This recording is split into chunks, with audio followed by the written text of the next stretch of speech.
All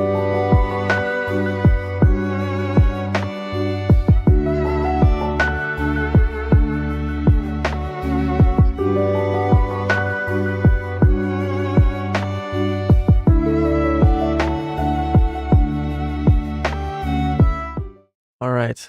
Oh gosh. Hello everyone. This is the first stream where I really thought I was gonna launch at the set time. I thought it was gonna go off right at 10 like I scheduled, but lo and behold, the plugins just fail me whenever I don't stream for, I mean, it's been like 3 weeks now. I have all these things set and pulled into OBS for like the view count, which for some reason is working. Then also like the text pop-ups, and for whatever reason that plugin just completely died. So had to take a second, tried a bunch of workarounds, and honestly couldn't tell you what's wrong. Couldn't tell you. Also too early for me to figure it out. So we've just got a screen grab. We've just got a screen grab for chat, regardless. But there it is.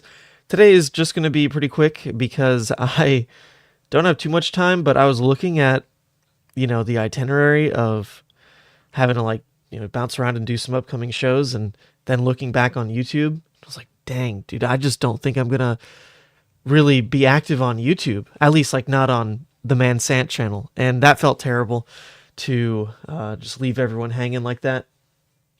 Also, let me see, this needs to change. This is March AGE open. There we go. Okay, now there should be background noise. But yeah, I just was taking a look, and man, I just like really didn't want to leave YouTube hanging. There's other stuff that I work on, but it's not like on this channel, so that felt bad. I mean, the Man Sant channel has done some pretty significant growing as of late. Whenever like Levia pops off, right, there's a huge surge, and actually, the most viewed video of at least on like my channel is the Heavy Hitters Levia video, which is hilarious because like I would think Dusk Till Dawn was when, you know, Levia excitement peaked, when everyone and their mother was clamoring to try to play this effectively new hero. But no, we've actually surpassed the records, and the Heavy Hitters Levia video is the highest viewed video on my channel. That's nuts. I think that video, I made that video in like 2 seconds the night before, or not night before, like the night after I got back from Queenstown. I was just like, it's so cool, I have these cards in hand, let's make something.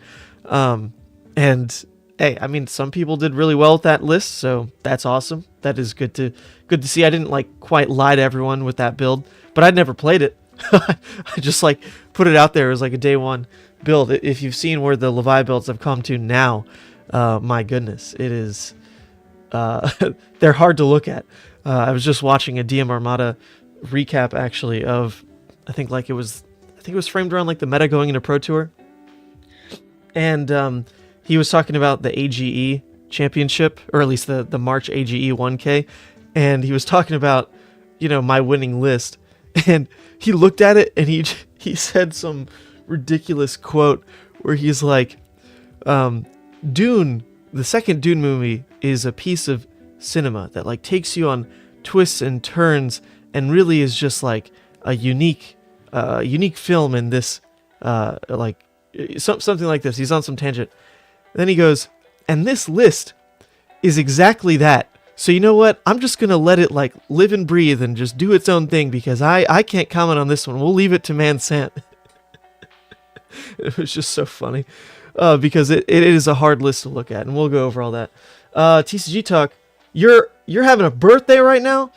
Yo, happy birthday.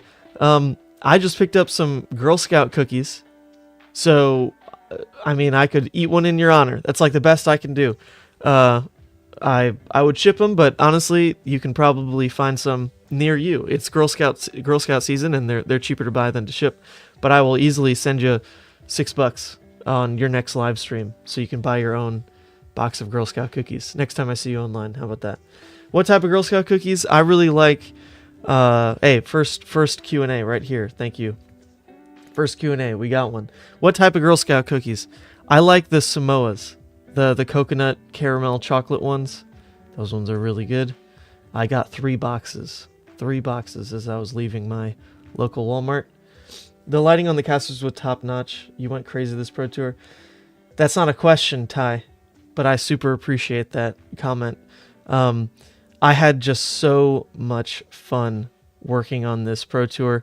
There's like a lot of story times to get to, and I think we'll go through it sequentially. But yes, I'm like 93.5% proud of the Pro Tour. Like if you go back to school and look at like what constitutes like an A or whatever, I'm pretty sure in my high school it was like 93 was the lowest A.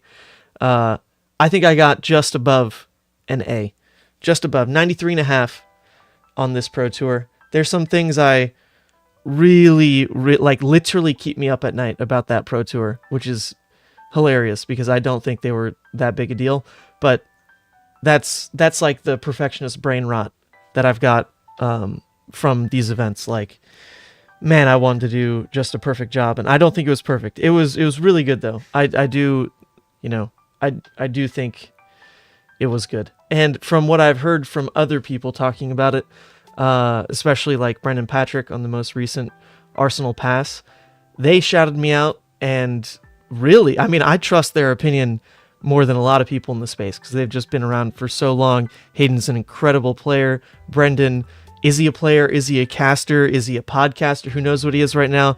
But regardless, he's been in the game a long time, and he's been a caster and seen some of the behind the scenes, especially some of like the older setups.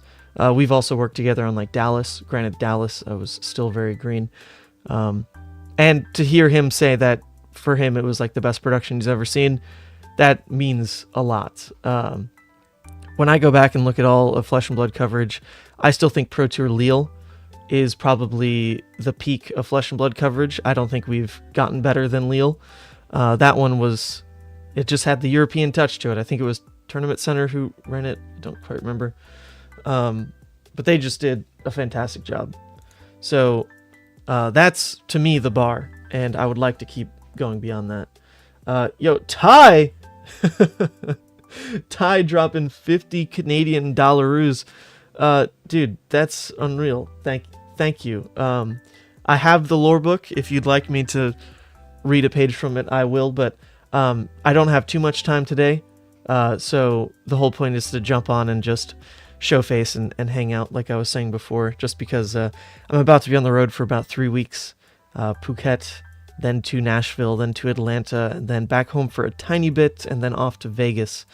It's quite the whirlwind of travel coming up, and I'm only like barely catching my breath from LA. You can hear me, I'm like a little congested. I really hope I'm not getting sick. But people like you, Ty, are pretty incredible and make it all worth it.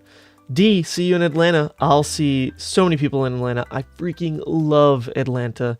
I was there, I feel like yesterday, for the Battle Hardened that MinMax put on. There we go. All right, something's just hella wrong with these plugins. Look how delayed that was, but it did pop up. Battle Hardened Montreal needs some Savage Sheets. Dude, that's crazy. I heard so many people mention that. Are you coming to Montreal? Like, we're doing the only limited event with Part the Misspell before national season. It's going to be crazy. And I honestly missed that. I didn't even know it was like kind of unique timing in that sense, but man, I feel like that has to get covered, doesn't it? I feel like the only limited Part the Misspell event in North America, I think, is like the stipulation before nationals. That probably has to happen, right? Probably. Yeah, I would love to do that. Just reach out. All right, let's catch up on some questions. We're on tangents as expected. Raphael Monchal Miller, have any favorite moment from the PT? Yes. So, oh my God, I wish there was like a camera that showed off the like producer side of the Pro Tour, because the casting team was so invested in the Pro Tour that they were never really on break. Like every once in a while they'd go out and like just talk with people, and honestly they used their off time so well. This casting team was so talented, not just in the booth but outside of the booth. They were on the floor specifically, not just like wandering around. They were like finding people to like fill in stories for them, finding people to like share their stories back in the booth, finding unique decks to like be able to mention back in the booth. Like, they were actively working. It was never really break. And that's something I hadn't really seen before with other casters who, like, when they go on break, I just can't find them. Who knows what they're doing? It's fine. Like, they're on break. It's scheduled as a break. But this was the first time that I saw the casters like use their break from the booth, not a break from like their job. It was incredible. Anyway, so as part of that, when the casters were not in the booth, they would come and like sit next to me in the production booth, and the production booth was pretty wild looking. It was 1, 2, 3, 4. Wait, 1, 2, 3. It was 6 monitors, all on like one table.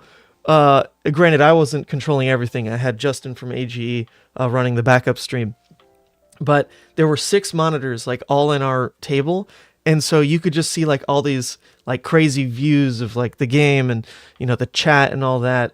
And the casters would come like sit by me and just like lose themselves in the game, rather like even though they're not casting, right? They're still there to like watch the game and get excited.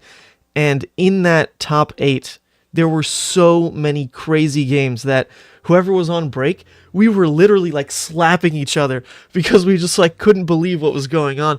I'm not even exaggerating. Like, I was sitting next to like Sam and Punkage, and at a certain point, like Punkage like slaps him in the back, and he's like, "What is going on?" And I turned to him and like grabbed his shirt. I'm like, "Did you see that?" Like, it was just crazy energy, and we're there like deep in the thick of all this tech stuff.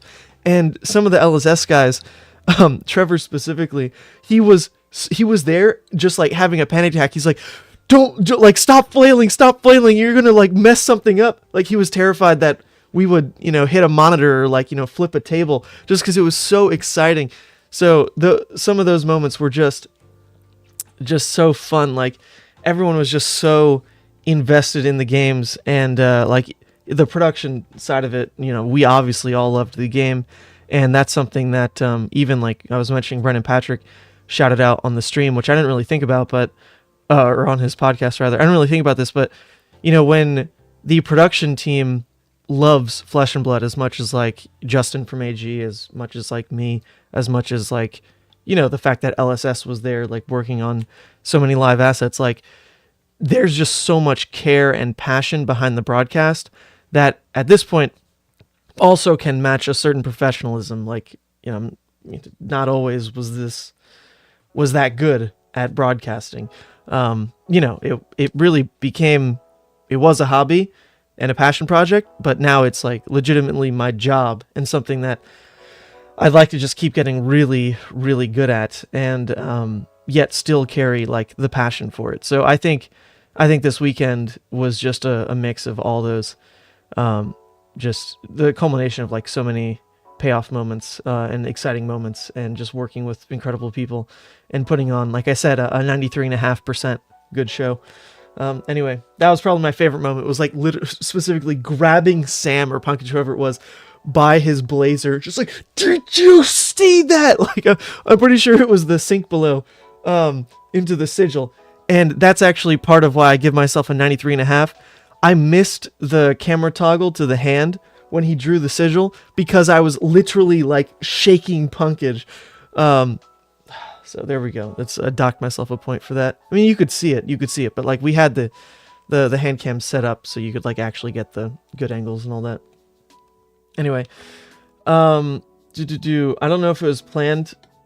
Here we go. I don't know if it was planned, but after the PD chat, you put the calling Brazil and the nationality of a battle hard announced, and all. Oh my god, all of Brazilian community is hyped.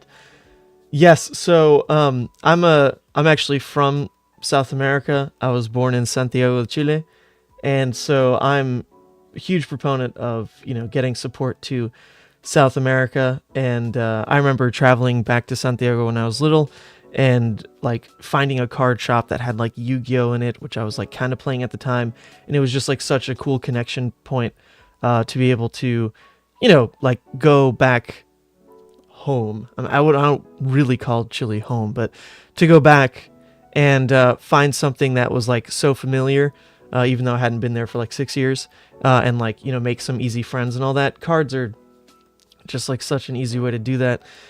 So I would love to see, you know, the next time I go to Brazil or Chile or whatever, to run into a shop that carries Flesh and Blood, which I think they like kind of do. It's unclear.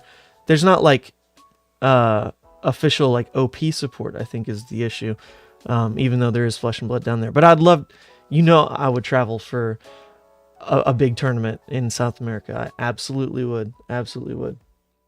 Chile community is insanely good at card games. I definitely got my ass kicked when I was there when I was little. It'd be fun to go back now. Brazil's the only South American country with OP support. Okay. I do see a lot of people. There's like Fab Chile in the chat. There's people on Twitter who definitely have like posted pictures about the Chilean community. And to know that's all unofficial is pretty crazy. LSS needs to hire you for every calling battle hard in a major event from now on. Well, I wouldn't say no. You know, I'd be darn happy with it. I think it's everything's coalescing into like a very like this is a point of my life where I could easily say yes to all that. You know, I'm living in New York. This is middle of nowhere, upstate New York, for at least like another 2 years, and I'm not really like needed at home. You know, Sandra, my girlfriend, just does her work at the lab, then I just kind of exist and get to bounce around with no obligations. It's a pretty unique part of my life. I'd love more like things to do, but we just like literally live in Farmville, USA. So any excuse I get to travel and just like keep busy, I absolutely love. And so the fact that that's all like ramping up with Flesh and Blood is incredible, because I will just like never say no to one of these opportunities. It's a very like unique moment of my life. You know, this next chapter, once Sandra's done with her PhD and like we go settle into a city, a house, like it will be harder to jump up and just do all the travel. But yeah, for now, heck yes, I would say yes to literally anything that came my way. Which is why Vegas actually isn't even a Flesh and Blood event that's coming up. I'm going to be helping the Realm Games with a Alpha Clash tournament. They are hosting basically like I think it's like a Battle Hardened equivalent for Alpha Clash, and they asked if I could help them with some coverage stuff. Not under Savage Feats, but just going there basically as a consultant and like helping them. And you know, I don't play Alpha Clash, but there are a lot of Fab people, a lot of Fab friends who will be there, so it should be a good time regardless. So truly looking for any excuse to bounce around and just keep doing this stuff. If Levia LLs, does that mean you are just going to do full-time streaming events? So, I mean, I already basically do full-time streaming. The part that's lost is, you know, like I went to LA basically like, like a week early or so, apart from the actual like meetings and prep work and all that into the stream. So, you know, that kind of Pro Tour event probably eats up like 3 weeks of my life, in a good way, mind you. So the other stuff, not so much. Like when I do a Battle Hardened for Savage Feats or something, I'm definitely not putting that much prep work into it, and it's just way more casual and just show up and have fun. But I would call streaming like full time. There's a lot of work and a lot of meetings and a lot of just needing to be present, because there's so many different time zones you're working with. Like for Pro Tour specifically, there were meetings with like some people from EU, some people from New Zealand, people in the US, and it's just like, I don't want to be the one that lets people like, that like stumps people with my schedule, because I don't really have a schedule. So if someone's like, oh, like, are you free right now? And it's 4 a.m. Like, yeah, sure, I'm free. Right. Okay, Cody Blackmore, thoughts on the new Brute chest piece? Yeah, that one's really interesting. I wasn't expecting like massive drops like that, but here we go. Like from the Kayo Clash deck, or Armory deck, whatever they're calling it, we're gonna have two really, really good cards for not so much Levia. I mean, Kayo absolutely freaking loves those cards, obviously.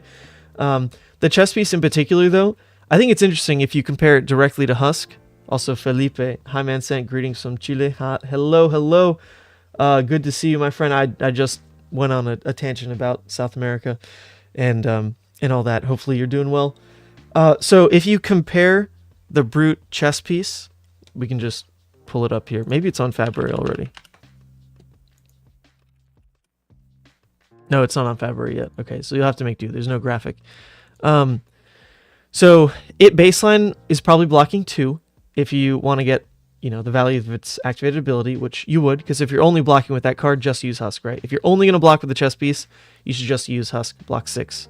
So what you need to look at is the fact that it blocks 2 up front. Cool, 2 value, plus 2. It gives you a graveyard fill, which, in a way, some people have mathed this as like a third of a point, or however you want to jump hoops and things like that. But it is also on-demand graveyard fill. You don't have to block with it. You can just like break it if you want. So that's like a little higher than your normal evaluation of graveyard fill, because it literally will save you from a bad graveyard state. You can just break it. And that's pretty huge for Levia's equipment. The last equipment piece that was really like that was like no conditions attached, was when I was running Hope Merchant's Hood back in like, what, 2021 or something, where you could just like on demand break, get graveyard fill, and that was pretty big, pretty huge as far as effects go for Levi's graveyard management. So now you've got an effect that is doing something similar, but you know, in a way like a little bit better. It's also giving you this like discount across your turn. Levi's probably not going to go 3 wide, so I would assume it's probably netting you 2 resources, but then it's what those resources are really letting you do is not waste another card somewhere, because like now all of a sudden you could go for some kind of you know, you could do like Dread Screamer into Endless Maw, which is like a fine play if you want to, but you're spending 2 whole cards on Dread, you're spending 2 whole cards on Endless Maw, whereas all of a sudden if you crack the chess piece, then like Dread costs you 1 and Endless Maw costs you 2. You can now do that play off of 1 blue. So it's saving you a whole extra card. And that extra card should, like, you know, baseline you evaluate card, it's probably worth like 3. But then it's also netting you 2 resources. So you've got all these like weird numbers floating around. It blocks 2. It gives you on-demand graveyard fill. It's giving you probably 2 resources. It's saving you from like pitching a card inefficiently. That's like a lot of interesting value. But it doesn't just say this blocks CNC. It doesn't just say it blocks CNC. And I really do like that about Husk, where you can just say, oh, you kept a 2-card 6? Psh, ignore. So it seems pretty good. I think you'd have to like, you know, just brute force it for a while. And see what it feels like to play Levia without Husk, because there's still like unique enough of an identity with Levia's like Shadow Payoff with her Demi Hero, yada yada, over what the other brutes will do. But like that chess piece is obviously like huge for Kayo and Reinar. Actually, Reinar still might run Tunic, but I don't think it's like obviously busted for Levia. It has use cases though. Also like saving you from all reds, which is like another failure state for Levia. Man, it's interesting. It's interesting. We'll see. That blue though is stupid good. What the hell? That 1-for-5 blue is so good for KO. Man, they're just like printing him juice. It's crazy. I can pull up the Discord spoiler. Yeah, okay, I will. Here we go. Official. Oh my goodness. These cards are the ones we were talking about. Savage Sash by Carlos Cuchaga, who I desperately want to meet. He's done so much brute art. I would get so many signatures all at once. When did these decks drop? The decks drop at some point. Let's find out. They drop. They said it here. I think it's like start of May. Coming May 3rd, 2024. Oops, you can't see it. Oops. Coming May 3rd. There you go. Pretty cool. Also, small shout out. If anyone was there to actually watch the keynote, I had Chris Sires from Fab Unsealed. He came up to me and he was like, "Dude, were you in charge of the audio?" And I was terrified. I'm like, yes. And he goes, "Thank God I could actually hear it." And I was like, whew, phew, oh my Lord. I didn't want to get roasted by Chris right then and there. But actually that was a mad scramble. The keynote was like one of the most stressful parts of the weekend because we didn't get time to test it at all.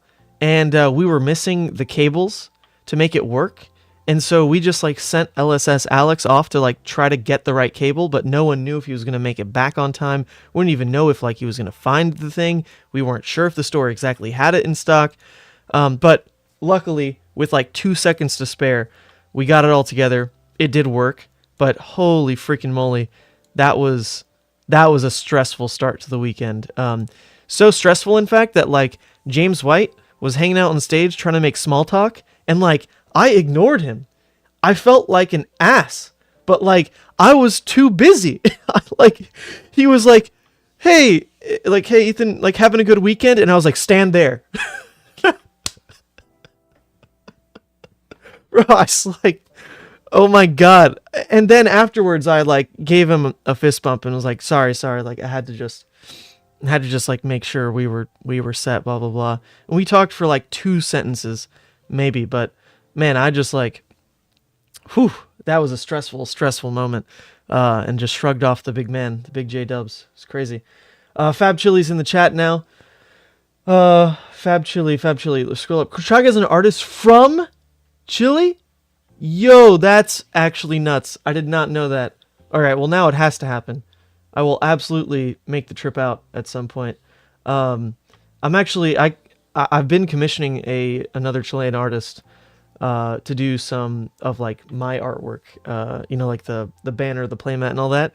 That's an artist from Chile who I really love working with, Ray of Sand, and I've got him commissioned on another 2 art pieces as well. That if you're on the Patreon, you got a sneak peek of one of the really cool new art pieces coming. But that's awesome. That's awesome. All about sending money back over. I would drop so much money on Carlos signatures. So much money. What has he done again? I feel like he's done like a third of all the Brute cards.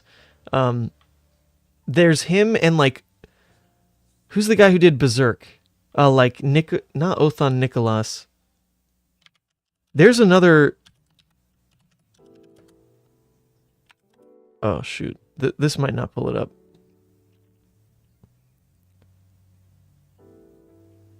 I don't know how to spell his last name. We'll find it. Carlos Kuchaga.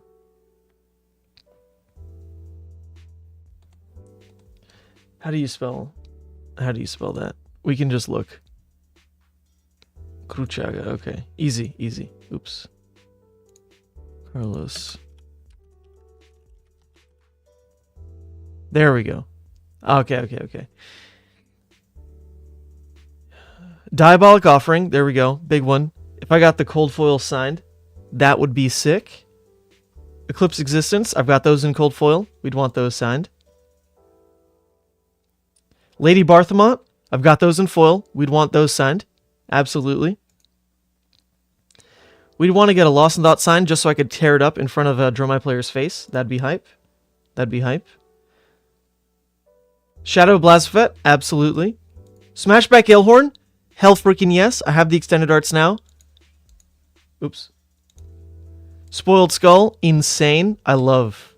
Oh man, I'd love to like hear the design process on this one, like, because that's obviously not the type of person we've ever seen as a Shadow Brute or like Shadow Brute adjacent. You know, that looks more like vanilla Brute Shaman or something. So I'd love to see the design process on this, like what prompts they gave him. Squizzy and Floof, insane. Tome of Torment, dude, busted card. We all know it. All right, maybe that's okay. I thought he did a lot more brute cards. Maybe it's just like Shadow Brute stuff specifically. But I mean, that's still like a huge handful of cards that I would need signed absolutely immediately. Who's the guy who did Swing Big? I think it's Fu Thu. This is the other guy though that I'm absolutely chasing down. I feel like there's so many cards that I need signed by this guy. Ram Raider, medium. Skullcrack, Swing Big. Man, is it just Swing Big? Okay, I swear, I stare at this guy's signature, and I just long for it. I guess it's just because of Swing Big.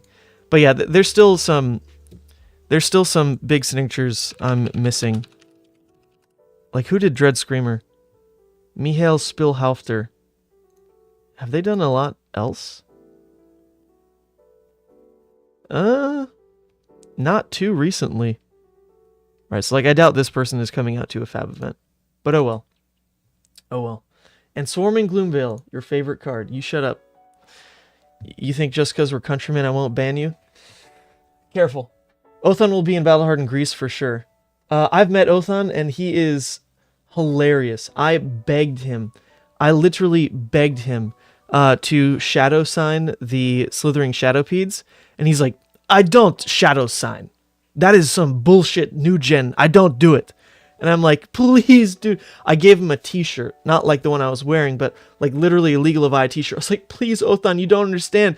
Like, I need it. All my other cards are shadow signed. And he's like, this is pathetic. And I'm like, I don't care if it's pathetic. Please do it. And then he did it. So it worked. Some begging absolutely works. Okay, who's got a question? Man, I'm behind on chat. Oh, Fab Chili also just saying Pro Tour coverage was the best coverage in TCG history. I don't think so, but I appreciate that you think that. Actually, before the Pro Tour, I was hanging out with Justin and Justin from AGE, and he gave me like a comprehensive history of all of Magic's coverage, because I don't come from Magic, and I'd never like grown up with TV anyway, so I didn't even know that like Magic tried to be on like Sports 2 networks, you know, like that's why Magic coverage started the way it did, is because this was like still pre-internet basically, and Magic was debuted on TV, not YouTube, not Twitch, but TV, and they carried over a lot of like the production values of TV into initial Magic streams with like, you know, shoulder cameras, huge production crews, you know, like all the moving angles and all that. And my God, when you have a budget and a team like that, it is incredible. So Justin gave me like the run through of the history of Magic coverage and like all these, you know, how they used to display information, little tickers versus like actual overlays, quick cuts versus like transitions. And we did like a pretty comprehensive study of, I don't know, it felt like 15 years of Magic coverage at least. And all of that was to inform and really give precedent for what we wanted to do for the Pro Tour, rather than just like, oh, it's going to be like an elevated version of what I do for the callings. No, we wanted to deliver it in a way that was much more intentional and not really like from the ground up. I mean, it was definitely not a like completely new product. I mean, it was based on everything I've done before, but it was still informed with like a lot more actual real world precedents. Like, you know, all the quick cuts on the hands rather than just leaving a hand cam up. You know, from me playing Flesh and Blood, my initial thought is always like the hand matters. Like, you know, you should just always see it, because like that's what's really telling, you know, what's about to happen in the game, not really the board state. So for me, I'd just like always put the hands on camera, because why not? But seeing how Magic does it, even in like very pivotal moments, you don't really see like, or rather on the like normal part of the game, you just don't see the hands, because there's a lot of like shoulder shot, or a lot of like, you know, hands laying flat, like a lot of just wasted frame.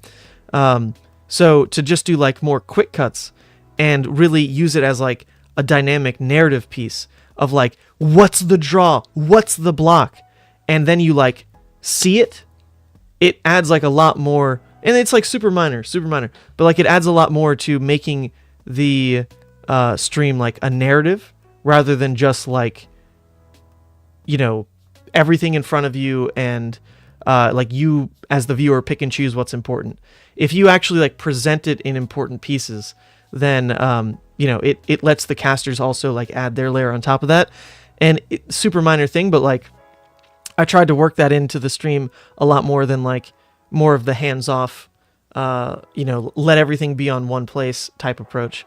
Where so there was like a lot more like scene changing, but with intent. And I thought, you know, it also like for someone who doesn't know Flesh and Blood or like doesn't know the people behind the production, it hopefully feigned a lot higher production value than the reality that it's like the same cameras I've always used, you know, the same setup I've always used, where there's not someone with like literally the shoulder camera. You know, the cameras are static, they're on a rig, but you can crop them and like move them in different ways. So it looked, yeah, like the whole point was to make it look closer to, I don't want to say like what Magic was doing, because that's still not exactly what I mean, but it was just taking inspiration from how things were presented, rather than thinking I was doing it the right way. Okay. Hi, are you going to Phuket? Yes, I am going to Phuket. I'm headed out on Tuesday morning. I was graciously asked by LSS if I wanted to stream Phuket, and when they initially asked me, I was like pretty taken aback. I'm like right after the Pro Tour, right before Atlanta, like, man, that's a lot. Like, I'll do it. Like, there's no freaking way in this world I'm gonna say no. But I initially saw it as like work. I mean, it is work for me, but after hanging out with LSS and like getting the vibes of like what they want Phuket to be, it really is going to be like a working vacation, but like half and half. Like, it really is supposed to be more vacation than Flesh and Blood for anyone who goes, right? Like, it's a destination vacation with Flesh and Blood. So in a way, this is them asking me to go to Phuket, and also Sam and also Punkage. Like, the three of us get to just have a nice working vacation in after the Pro Tour, which is now, it just sounds like the coolest thing in the world. So I'm super stoked. I cannot wait to go. I've never been to Thailand. I've spent a lot of time in Vietnam, and really, yeah, just I can't wait to go back to that part of the world. It's so hard to get to from the US, especially where I live on the East Coast. Tickets are like stupid expensive, but when you're getting flown out to do a job, those costs are covered, which is pretty nice. Okay. Ethan is always hard on himself, and you'll find something that went wrong no matter what. All right, you want my like horror story from the weekend? This has literally kept me up at night. I can't believe I didn't fix this. Let's see. So in the finals, right? In the finals, there was a power surge. And I'm going to call it a power surge. I don't want to say that like someone yanked the cables, but it is possible that happened. There were so many people watching the feature match at this time. But in the finals, there was some kind of power surge. What is this? This is the top cut, yeah. Something went wrong with the overhead camera, and it was actually the first camera issue across 3 days. Oh, here it is. Okay. And when it happened, like, you see that? You see this? It like flashes purple and then dies. You see that? So I like booked it over there. And when I fixed it, and I'll just show you A and B. When I like plugged everything back in, checked the cable, made sure it wasn't broken, untwisted it again, yada yada, plugged everything back in, what I noticed was that the external fan that I had on the camera had also shorted out. Like, it has a little digital screen that shows you like what fan speed it's at, and it was like completely fried. Like, the screen normally shows a 2, and it was just like a pure white box, which is why I think it was like a power surge, not someone just yanking the cable, because otherwise, like, what would have made it do that? I don't know. Anyway, reset all that, put everything back, but the one thing I didn't check, and this is what makes me think maybe someone did pull a cable versus the power surge. I don't know, it's a mystery.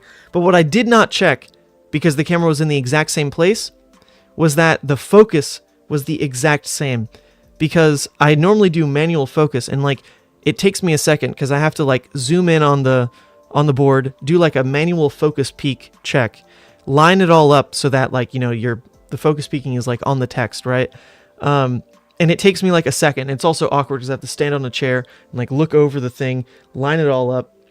It takes just like a little bit of time. So I just didn't do it because I assumed the camera's in the exact same place. Like, why would I need to do that?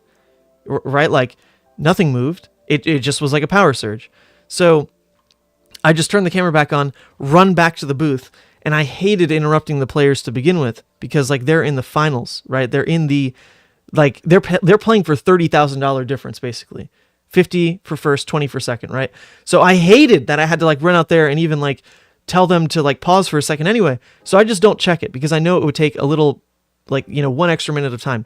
But look at the difference between before the power surge, right? Look at the difference. Like, take a point on the screen. Like, look at the Dromai, for example.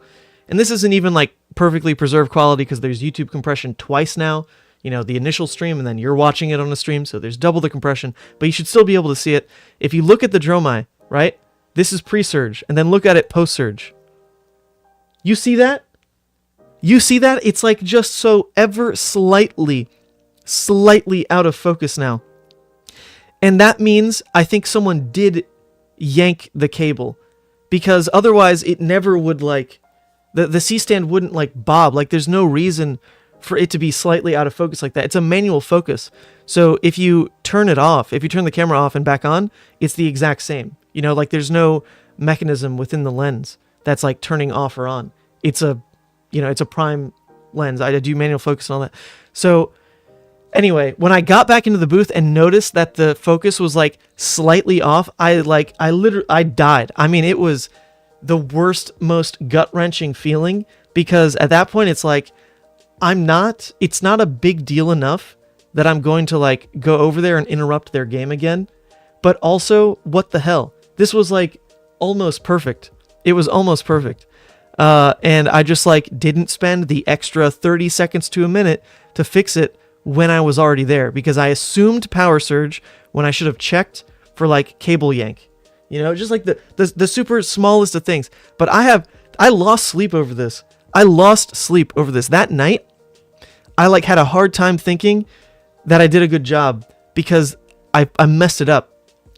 And I still can't believe this. Like, you know, this ended up being such an incredible game. And, you know, there's so many like highlight reels from this in particular. Like DM Armada did like the edit. And, you know, even for those kinds of things, like you're already losing so much quality to compression that, my God, like you don't want to stump it in any kind of way.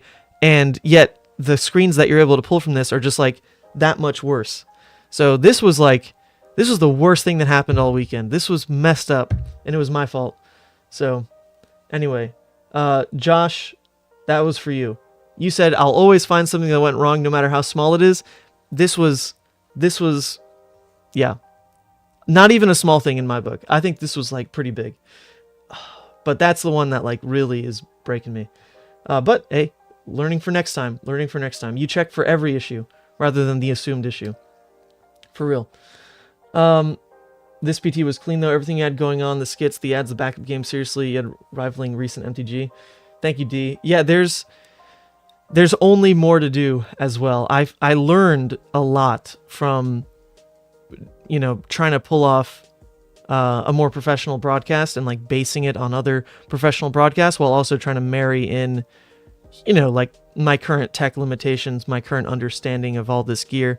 But I think we found like a pretty happy middle ground, and like that backup game was just, it's actually like not that hard to implement. It was hard to figure out, but the end result is that like, whoa, like you can, as long as I have like another overhead camera or something, then it's really not hard to do. I don't think I'd ever want to put it on one person.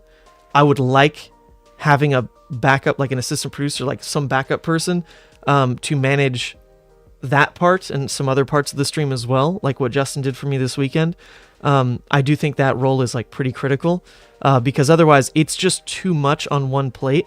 You know, like a lot of what you're doing as like the producer is just selling like 100% of your attention span to the product, like both like pre-mix and post-mix, like on OBS and all that. And so, like I said, there were like 6 screens that I'm like working behind, and it burns you out. Like it's a lot, and to have to run like an entire backup match and like stressing over the other really small pieces of like, oh, did I spell his name right? Like, oh my God, did they start on time? Like the little tiny things that for whatever reason are very stressful in a big day when like you're working on a clock that's not yours, you know, like you're running to the beat of the tournament, not like the beat of the broadcast really.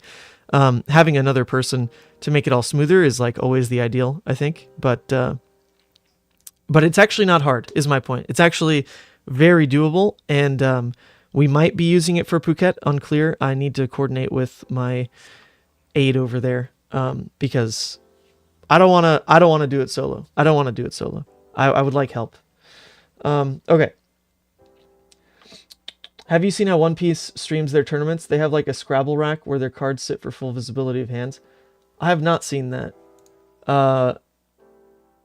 I also doubt like the practicality of that, because already like on stream, I hate having to like tell the players to do all the stream stuff. Like it just removes you from your comfort zone, and especially in Flesh and Blood, like there can be such a rhythm to like how you play the game, that when you tell someone like, oh, you know, put the damage dice there, put the thing on next to the card, mark your resources, like it's a little bit of mental load that like when these players are playing for insane amounts of money, I hate asking them to do that thing.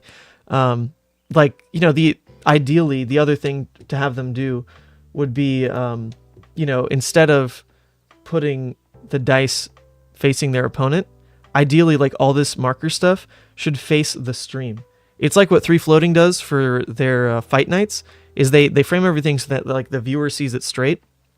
But like that's an extra step. Now you're asking your opponent not only to like use the dice and like what's natural to present, but to reframe it all, put it sideways for the viewer, and also in a way that the opponent like doesn't clearly interpret it either, because now they're looking at it sideways as well. It's like you could do things like that to make it all really clean, but I think at the end of the day, you got to realize that like we're not trying to impede on these players playing like the best of their ability and putting on an incredible show just based on their own skillful play of the game. So I already detest like asking them to do too many things like that. So I would think the way to improve would be to figure out ways to make them do less and less of like alterations to the actual board state, or like how they hold their hands, and just make coverage like cover it better. I don't know if that makes sense. Like there's got to be ways. You know, there's got to be ways. If you use ArtStation, look up fab artists. Some post their process. Mail has their concept work for some other cards. Oh, that's cool. I have not. I've only ever looked up the Dread Screamer art in full, because I used it for sleeves. It's so nice. Just hopping in. So sorry if you answered this. Oh, it's Hunter. Was the pre-recorded backup games your idea, or did that come from LSS? Because that was absolutely brilliant, and I hope it continues. I mean, it's something that I had wanted to do for a long time, but only had one rig. So when LSS reached out and said, like, you need to hire, like, help for this event, I was like, oh, well, I know the perfect person to hire for this event. Reached out to Justin from AGE, who does, like, a lot of the broadcasting for, like, the West Coast scene. I mean, you've seen him on AGE events, also, like, Battle Hard in LA. He puts on that stuff. So I reached out to him to see if he was willing to like merge gear and be my assistant producer. And he was in. I flew out early. I won the AGE, first of all. That was pretty sick. And then, yeah, we collabed on making it all work for the day of. So LSS had stipulated that like they wanted that, but they didn't present a way to make it happen. In fact, their solution was based on like how SCG, or maybe not even SCG, but like professional broadcasters had done it in the past. There's like a $10,000 piece of gear called a TriCaster. So this thing is what LSS knew about. They were like, we want you to have backup games. And we know that it can be done with TriCasters. And I looked it up. I was like, haha, very funny. What the hell? Like, I'm not going to buy this. Like, are you crazy? That costs more than the whole production. Like, I'm not spending that money on a TriCaster. You guys are you guys are cute. So I was looking into workarounds, and it turns out, like I said, it's pretty easy to do. You need a second rig, you need a second computer and all that. I won't go into too much detail. There's some secret sauce involved. It did take a while. It took like a day and a half to get to work the way it did. I wouldn't even say it worked perfectly, but yeah. Turns out you don't need to spend even like any of this money. The solution was eventually free. but it was funny. LSS was like, yes, we want a backup game. And the way that it used to be done was with a TriCaster. It's just like, what do you want me to do? Like, what are you saying? Okay, anyway.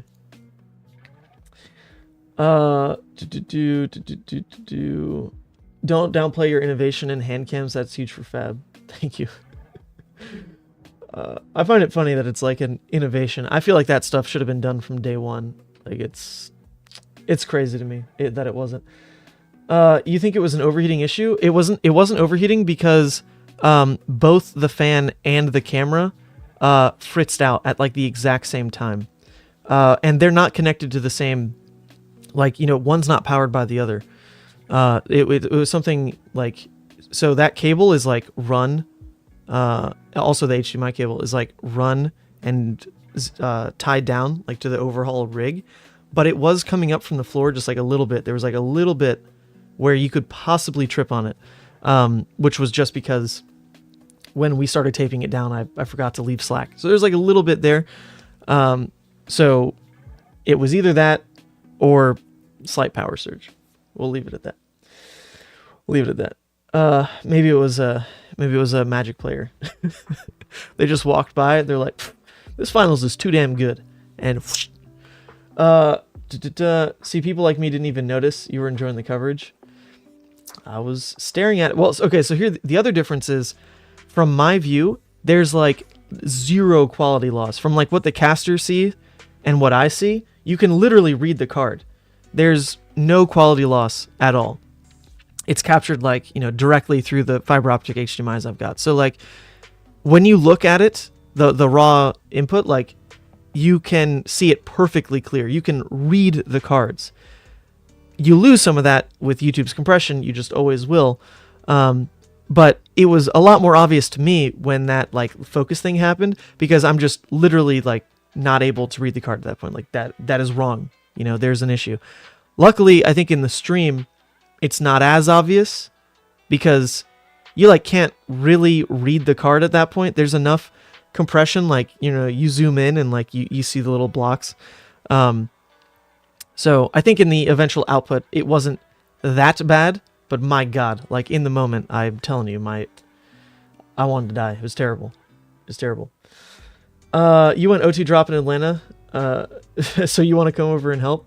The Atlanta crew is going to be pretty sick.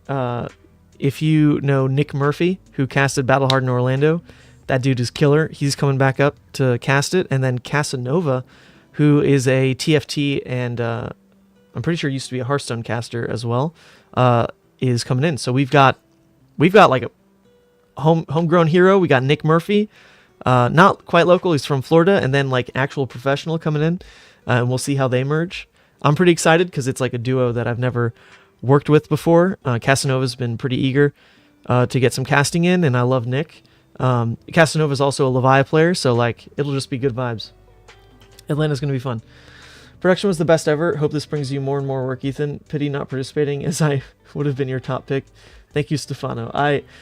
There was a moment where I saw that like Levia go, like 7-0 day one, and I'm like, damn, there could have been 2 Levias 7-0. Like, you know, if this person's proving, if Ilias is proving it's possible, then like surely, you know, I would have done okay. I'm not gonna say I would have like top 8'd or anything. That's still ridiculous. But I think that was like a pretty easy assumption to like at least cache. Like, top 64 on a deck that I think is like one of the best in the game in a limited format that I'm like pretty comfortable with. I think top 64 was very achievable if I played. But then again, like, I'd rather broadcast it than top 64. To get any better than that, you need like some extra luck and to be like the best of the best, which I'm not. So yeah, when you weigh like probably a top 64 result versus like broadcasting the whole thing, I would still pick broadcasting. So what's next? Wearing GoPros around their chest. I actually have like a ring or like a neck attachment for GoPros that I was going to use for like my own POV at one point. Didn't end up using it.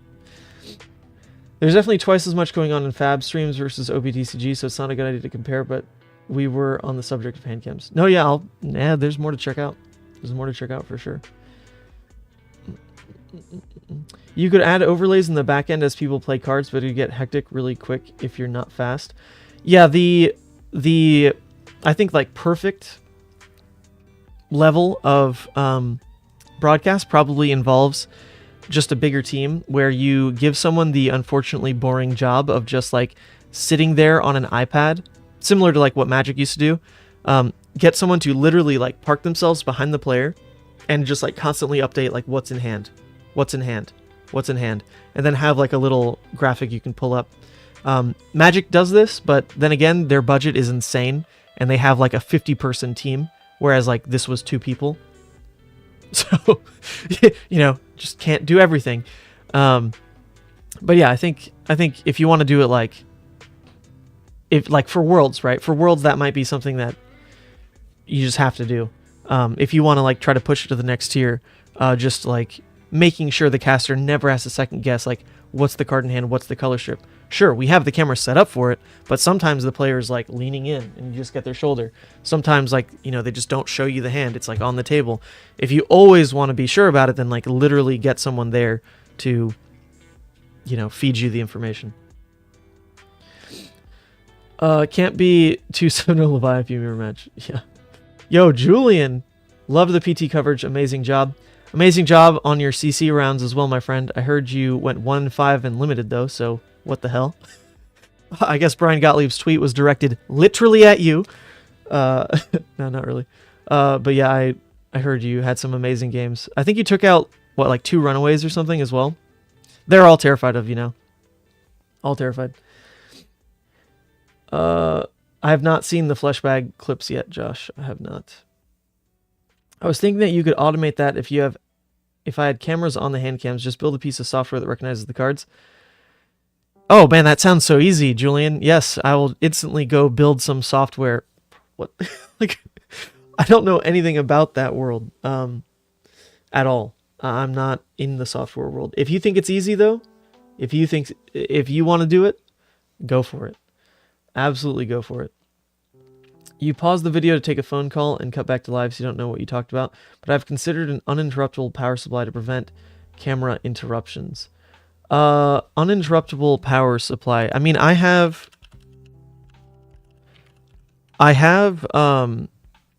like a surge protector, but uninterrupted power supply I've not looked into. Okay, uninterrupted power supply. How does this work? Do they just have like an internal battery? So, okay, yeah, they do. Oh, interesting. Interesting. That might be worth the investment. The one issue with this kind of stuff is I do have to make every upgrade very consciously because I don't have that much room to travel with. This looks doable, though. Is this what you're talking about? I've actually never looked into this. Uninterruptible power supply. So it's got like a built-in battery, as well as having a ton of ports. This looks pretty sick. USB-A and USB-C? Busted. Alright, I'll do some more digging, but that might be the easy answer.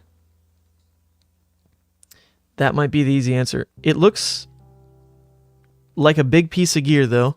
And I do fly with all this stuff. So I also have to worry about like the delicate things getting thrown around because, yeah, I normally split up the delicate stuff like in my carry-on because then I know that the TSA people aren't just like literally chucking it because they definitely do.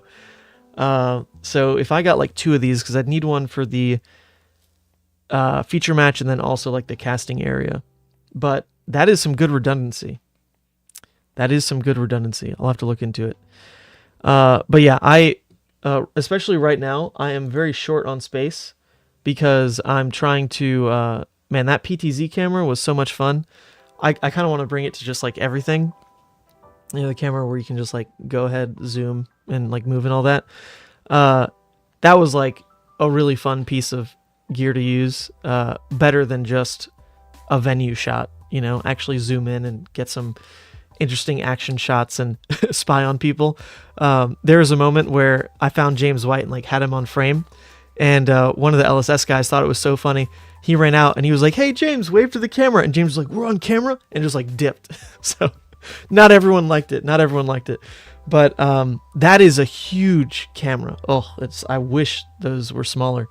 But that thing is like, it's like, you know, its base is probably like this big, and then it's like that tall. So that is massive already, and very much taxing to what I can fly with. But damn it, it's cool enough. I want to make the room. Getting 2 of these, probably doable. Probably doable. The issue with space is like, I don't want to go to 4 bags because 4 bags are impossible to fly with solo. All this stuff, I fly with solo. Once I normally get to a place, like, it doesn't matter. I'm just gonna like Uber to the venue and who cares.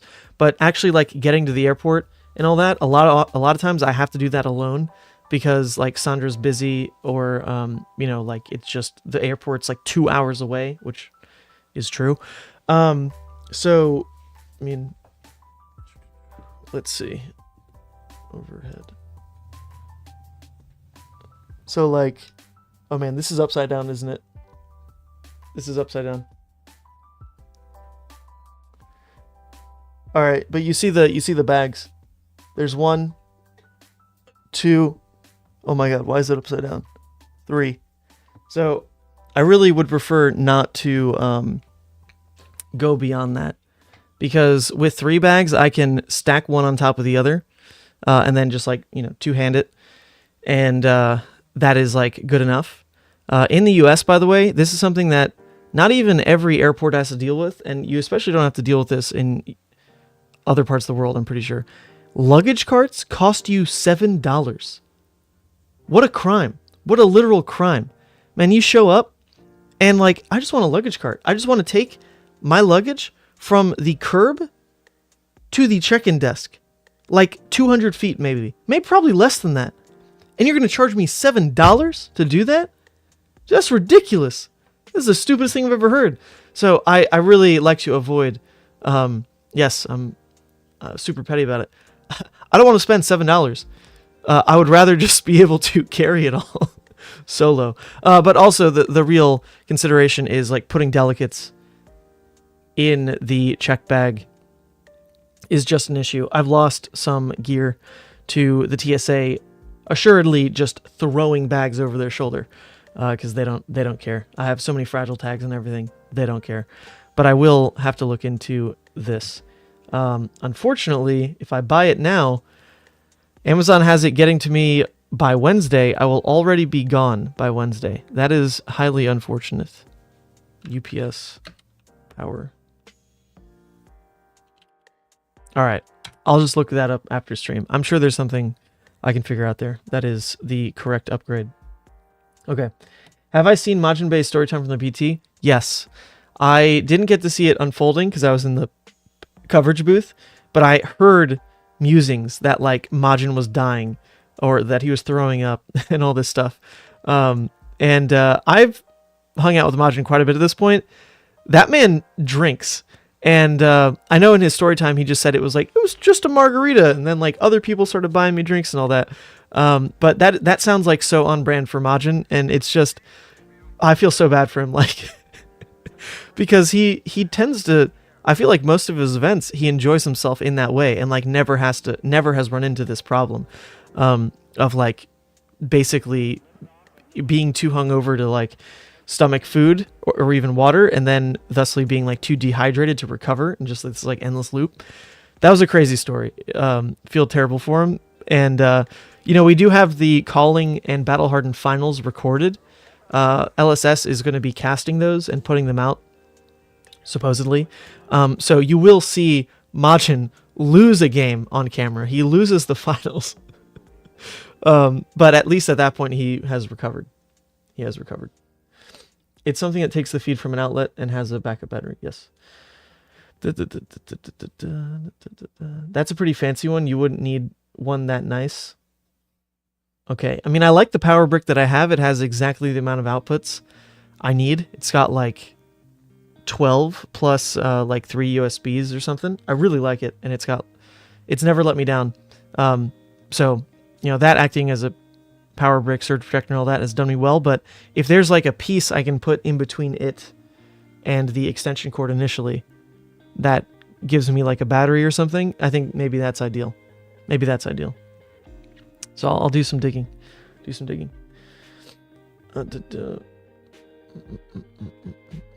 Ship it to the venue. Yikes. Last time I shipped something, I shipped 2 monitors coming back from Portland to, I believe, Milwaukee, and the monitor broke. And that was through UPS. And it was packed really well. So I don't trust that for a second. And it's also more expensive than flying. If I fly with everything, then it costs me anywhere from like 30 to like $60 a bag because I have a media pass. So it's pretty cheap to fly is the other reason. Like keeping it all compacted down and just being portable by like one person is, I mean, you just save so much money because especially on like the battle hardened level, no one's really making money. So saving money is what needs to happen. Otherwise, like, I mean, I'm flying in and out of Atlanta. If I had to deal with any higher like travel expenses, then like the trip just couldn't happen. But luckily, one half of that flight is essentially covered by LSS because I'm flying back from Phuket to Atlanta. But I still have to fly home from Atlanta to Rochester, and like that alone is so much money because it's like big airport to regional airport, and then like all the bag fees. If you add more on top of that, or shipping, or even like the hassle of needing to, in this kind of situation, get to a UPS while I'm in Atlanta with like no car, but like still need to figure out a way to lug everything to UPS, probably an expensive Uber, ship it, then get back to where my other stuff is, go back to the airport. Logistics are just, they get way too hard. And I'm not here to deal with that. There's an easy way to do it. And that easy way is just fly with it. Keep it all with me. It's just slightly limiting. Buy one in person at a Best Buy near me. There is not a Best Buy near me. The closest one is about an hour 20. So I could go drive basically for 3 hours. You don't understand, people. I live in the middle of nowhere. The closest neighboring city is Rochester, which takes about an hour to get to. And I only have one car that I share between me and Sandra, and she's normally pretty burned out by the end of the day. So we just like don't really, we don't, why would we drive like 2 hours round trip to go to a city? We just kind of live here, live in the middle of nowhere. I think they were saying ship the UPS to the venue so it's there when you get there. Yeah, no, I've done that. I've literally done that. For Milwaukee, I shipped directly to the hotel across the street. But I'm saying I lost a monitor doing that, and then also shipping it back home is still difficult, right? Because sure, it got to me easy, but to get it back home is still the issue of needing to find another UPS and ship it back. And also the time that eats into on Monday. Sometimes I'm like flying out Monday morning, and I just like wouldn't have time to do that because I can't do that on the Sunday. Sunday is like all packing up. So I'd have to always make sure I have like an afternoon flight so that I have time to go to the UPS, ship everything, get back to the airport, fly out. It's just, I promise you, it's not the easiest way to do it. How long until you get your pilot's license and a private plane? My grandfather actually joked about that.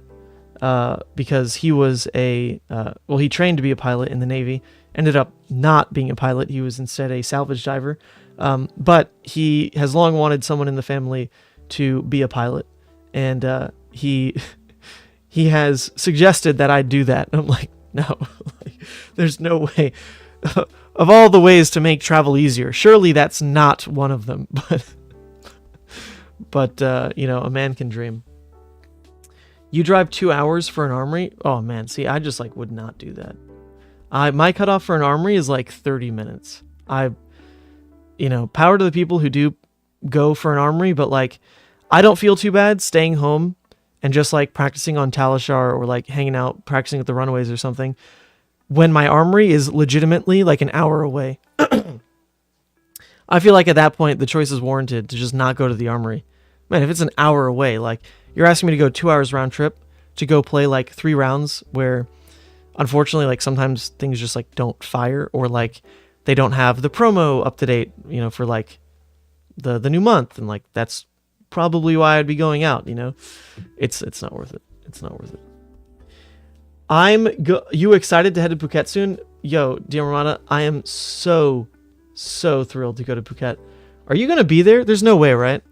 If you and Lady DM probably deserve a vacation, but I don't know if you could leave the kitties to go all the way to Phuket.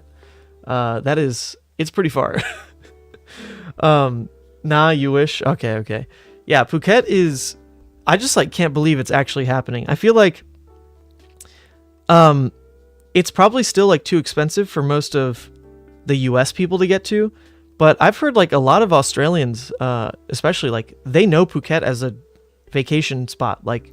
It's not accessible, but they know of Phuket already. It's within their wheelhouse of places they visit, just for being famous vacation areas in the region.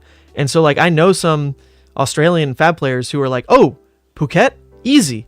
Easy as, I go there anyway with my family, whatever it is. So there are some people obviously in Southeast Asia and Australia that are going to make it out, but I don't think many people from the US are making it out. It's going to be Brody and Michael, right? It's going to be me, Sam Punkage, Trevor from LSS, maybe a couple others, but yeah, the biggest contingent definitely won't be from the US. That's for sure. Any crazy Part the Mistville speculations that you have as far as car predictions, assuming you don't have insider information? I don't have insider information anymore, but I did accidentally see the trailer 2 days early because it was uploaded to an asset folder that I was building some pieces of the stream from, and I was like, huh, what's this video? And I watched the trailer, and I sat there in bed and watched it again and again and again. I probably watched it 20 times in a row. It's entrancing. That trailer is incredible. And I just my mind was blown repeatedly, and it took everything in my power to not just tweet from the rooftops. It was so exciting. But that's it, loaded up what I needed to for the presentation, just didn't say anything. I was even afraid to tell LSS I saw it early because I wasn't sure if I was supposed to. But by the time we were prepping for the keynote presentation, yes, it was obvious I'd seen it already. Still, watching it on the projector felt like watching it for the first time all over again. That trailer is just so incredibly hype. They just get better and better. And New comes alive in that trailer. She is freaking awesome. Whoever voiced that, whoever Aiden cast for that, well freaking done. It is just, it's the best part of the trailer. I think the art for Enigma is my favorite visually, but for the audio portion, New just steals the show, and then Zen's whatever. But yeah, my God, incredible. Any theories about it though? Any theories? I do think Chi is probably going to be generated similar to a tunic resource, attached to some keyword or maybe some special color strip that triggers every time you either pitch a card or play a card. If you think back to maybe Legends of Runeterra, some of these attached mechanics of oh man, I haven't played the game in a while. But for example, the keyword deep, or there's a keyword attached to deep. I'm sure there's better examples, but you play a card and something happens.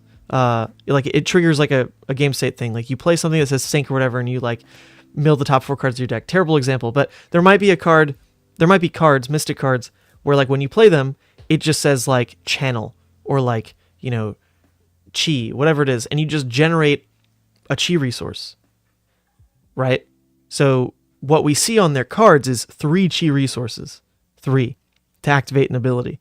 Perhaps you can just generate chi resources, keep them on like a chi token, a bank, or whatever, and spend them in different amounts for other things. Like maybe some equipment you can activate for 1 chi. Maybe there's some attacks that activate specifically for like 2 chi. You know, their hero abilities definitely activate for 3 chi. But perhaps you generate chi in increments of 1 just from like playing a card that says channel or whatever the keyword is going to be, or pitching a card that says the same thing. And that way you get like a bank of these resources that you can spend on demand, and choose where you want to spend them. And it won't be as simple as like, oh, this card pitches for 3 chi, so I'm just going to use it on the hero ability. I think that's kind of boring. I don't think that'll be the route at all.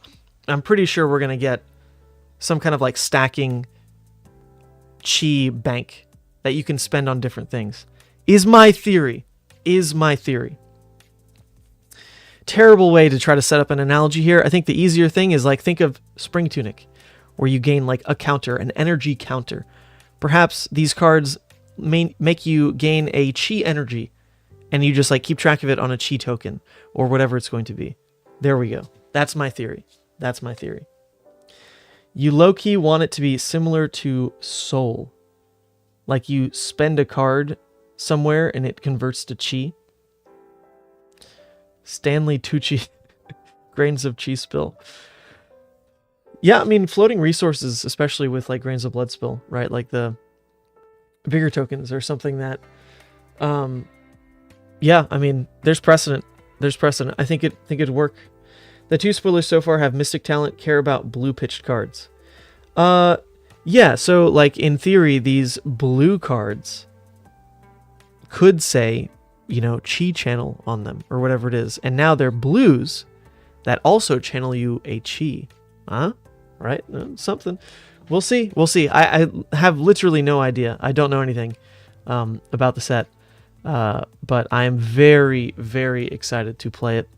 I've heard great things internally from LSS. When I was in Queenstown, it was like not even 1 dev. It was like 3 devs at least. And James White himself saying that this next upcoming set, which at the time we didn't know what it was, now we know it's part of the Misveil, they were saying that the set is by far the best Flesh and Blood has ever had. And I know they're probably saying some of that for like PR reasons. You know, why would they say next set, it's a wash? They would never say that.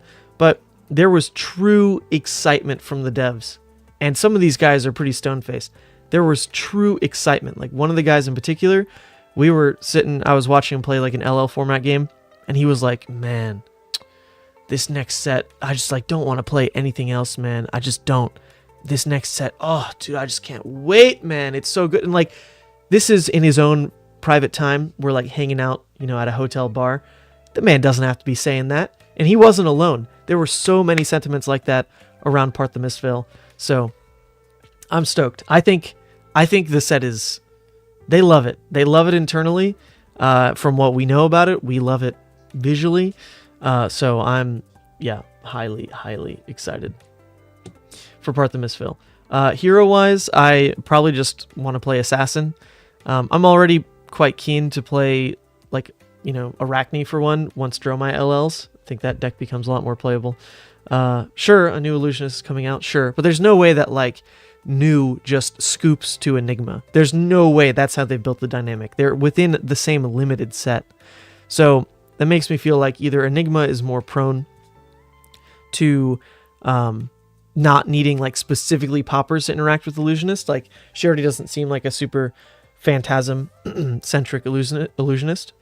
She looks more to be spectral shield focused. And so Assassin being able to like dominate, well, Azuri, I guess specifically, to push damage, Arachne with like some shreds, attack reacts, like they probably have a decent enough way to handle that kind of illusionist, which is cool. LSS always tries to hype us up about the sets, and then we get Dusk Till Dawn. Whatever, Mr. M. Dusk Till Dawn was the highest viewership Flesh and Blood's ever had.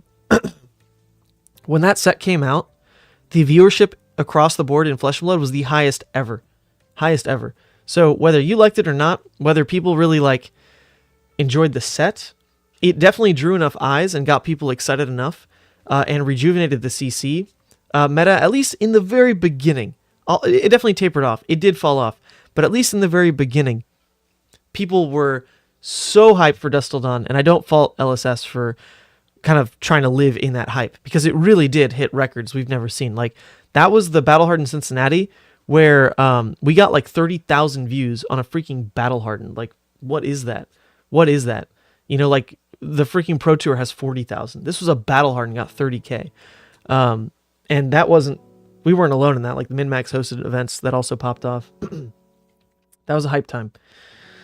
I'm just hoping for an expansion slot that bumps up Teklovasen and keep finding yourself investing in St. Jude heroes. I think Teklo is very close to being busted. He's got the ceiling of just being too oppressive, for sure. Like, if it's any easier for him to just gain health like that, just play out armor that's not a funky cost curve of 4, then, you know, he just builds up incredible tankiness, punishes mid-range heroes for not attacking and like not letting them use their cards to block, and then ramps into the phase of the game where he gets to throw these like 3-for-9s with on hits. Like, that deck could be scary. He's just clunked out the wazoo right now. So I think, yeah, there's a world where he's a very scary deck. And I think Levia will always like that matchup, so I'm not personally terrified, but there's probably a couple of people out there that like legitimately don't want Teklo to ever be good. I'm not in that camp. I think he could get good. Did you ever play any other TCGs before Fab? Oh, How Fabulous. Shout out to How Fabulous. She has an incredible channel that really has told the new player experience better than any I've ever seen. This is someone who came onto the Fab scene and had like the creator bone in her freaking body and started putting out content before kind of getting to that point of like, oh, okay, I get Fab now. Let me make starter content. She literally launched in and like made content from day 0. It's pretty insane. I have not seen anything quite like it. She's fabulous, as the name suggests. Did you play any other TCGs before Fab? I played Yu-Gi-Oh! Growing up for maybe like 3 or 4 years. It didn't last that long. And then I played Pokemon for like 2 years, like right pre-pandemic. But that's about it. I played X-Wing, though, which is a miniatures game.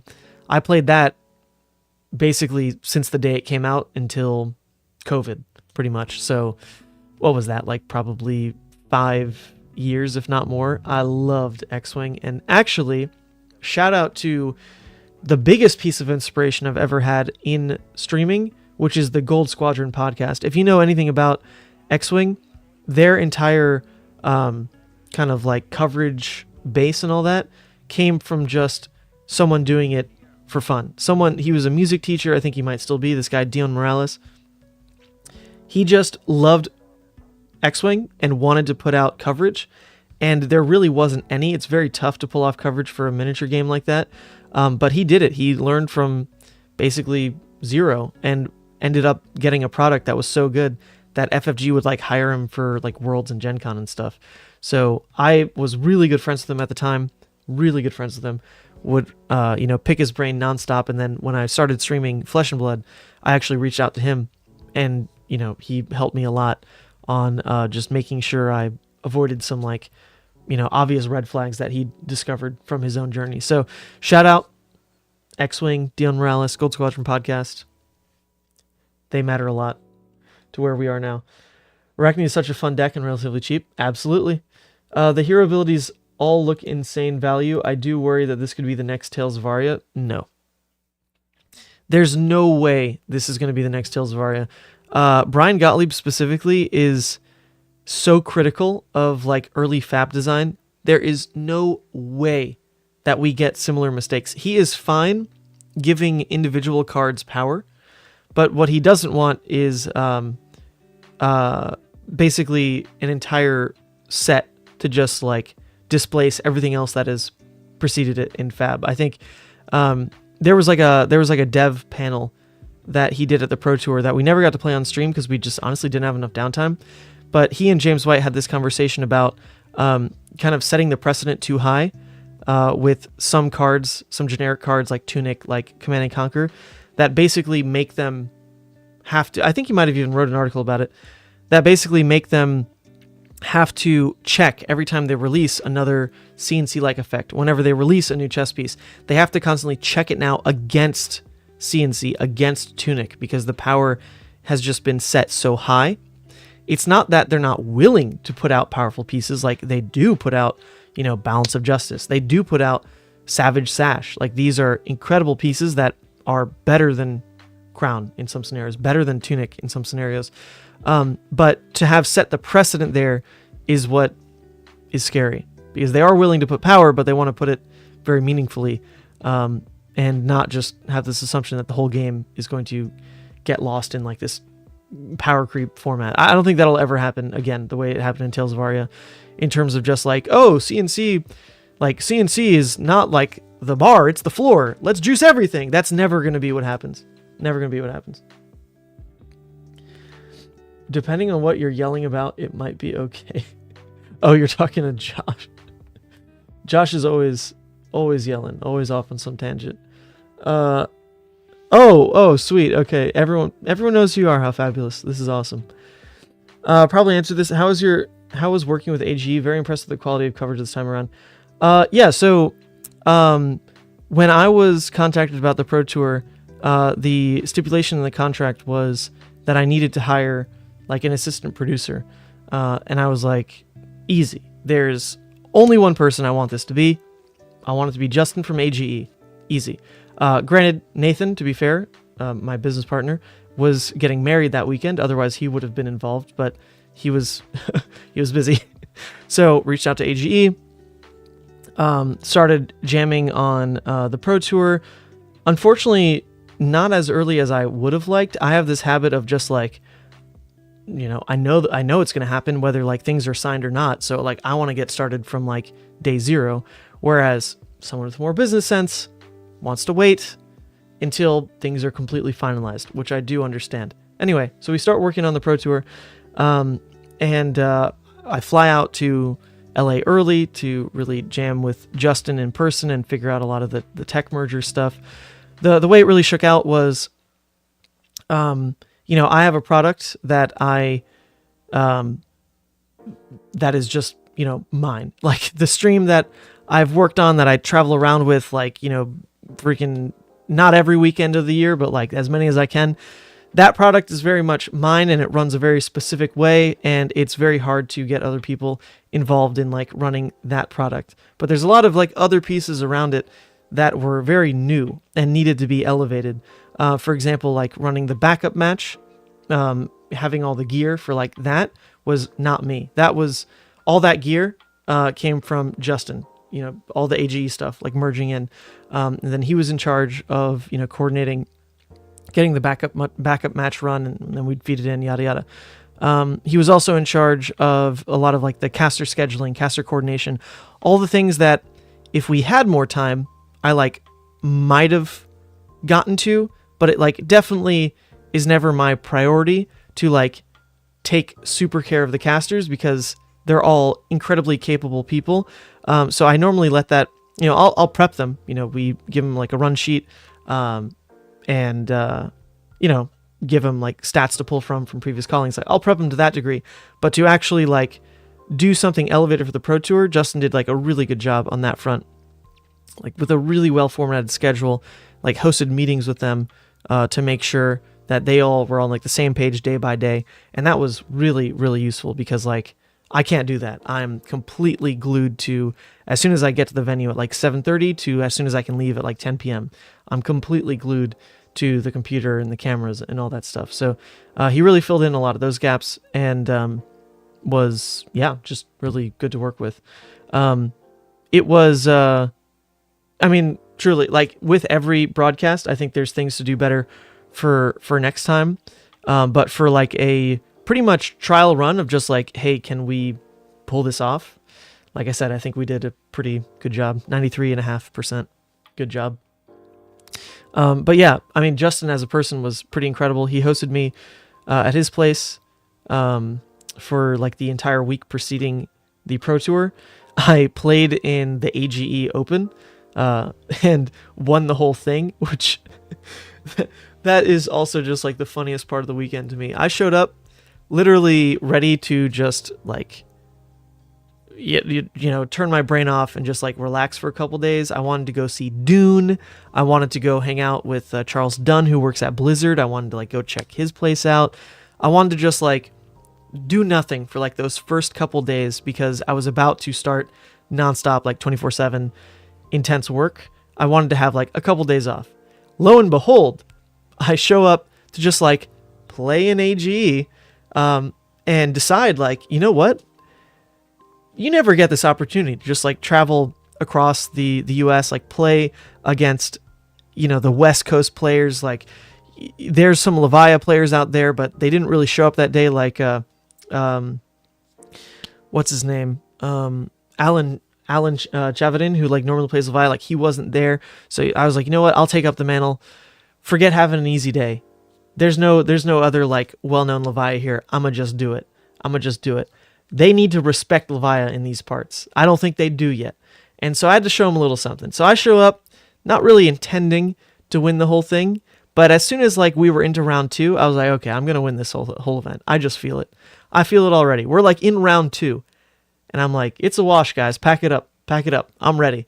I had like completely switched mindsets and was ready to just win the whole thing. And then I did. And it's just like the craziest thing because I was being like probably way too cocky.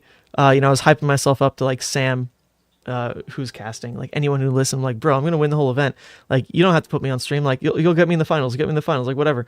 And then, yeah, sure enough, that's exactly what happened. So, that's like the first time being that cocky paid off. Normally I'll just like eat shit if I act that way, but it did work out. All right, gotta catch up. What's it like covering a big event like the Pro Tour or even like Battle Hardened Philly? Do you feel nervous, stressed? Well, me personally, I'm just a very stressful person. I am always madly stressed when it comes to like deliverables, right? Like even when I was like working at, you know, I guess my most recent job as a UX designer for this design firm out of Rochester, like we'd have the tiniest deliverable, but I'm still insanely stressed about it. You know, my boss probably doesn't care. I did the job, but my God, like I want it to be perfect. Like if I'm doing something, especially if I'm doing something for money, right? Like I want it to be perfect. I don't see why you wouldn't want to deliver on the best product. Because at the end of the day, like, you know, I'm getting paid. I already feel like that's such a privilege to get paid for coverage these days. Like I didn't always get paid. I used to like lose money like crazy on this stuff. At this point, like I want them to know they're making a very good decision, right? In like hiring me, I'm going to bust ass. And so the Pro Tour was incredibly stressful, but not in a bad way. It's stressful in the kind of way where it's like, I just want it, like, I know it will be delivered. I know that we're going to put out something that like they're probably happy with, but I want to put out something that I am happy with. And that's why I'm still only rating it like a 93.5%. Like it was an A. It was like a little bit above the bottom of an A, at least at my high school. 93 and up was an A, or college rather. 93 and up is a little bit above an A, but not by much. There are things I would absolutely do better next time. And that stress precipitates through like any type of event I do. Even for the Battle Hardens, I try to pretend that like, yeah, it's like more casual, you know, I'm not doing it for a paycheck. Like that stuff's just for fun. But there's still just the stress of like wanting to make sure it's never, you know, I'm not letting like the bar dip. You know, I don't want to get too lackadaisical with a Battle Hardened and have it be worse than the last one I did. I want them to all still be improving in their own way. There's also the like time frame of Battle Hardened. There's also like the logistics around a Battle Hardened that are a lot more stressful than the Pro Tour, because the Pro Tour we can just like tell people, hey, pause, game start, we're not ready. At the Battle Hardened, you can't do that. They're on SCG's clock or whoever the TO is. So you're catching up. You're like constantly playing catch up, and then normally having to tear down like literally after the venue's already closed. Like the scheduling around Battle Hardens is a lot more stressful, but the product of a Pro Tour is a lot more stressful. It's all the same stress for me though. I want it to be perfect. Are there changes they would have made to bring them in with current fab design? Oh, you're talking about the CNC panel? I wasn't there in person. I just heard the part that was going to be played on stream, and I don't think they mentioned that.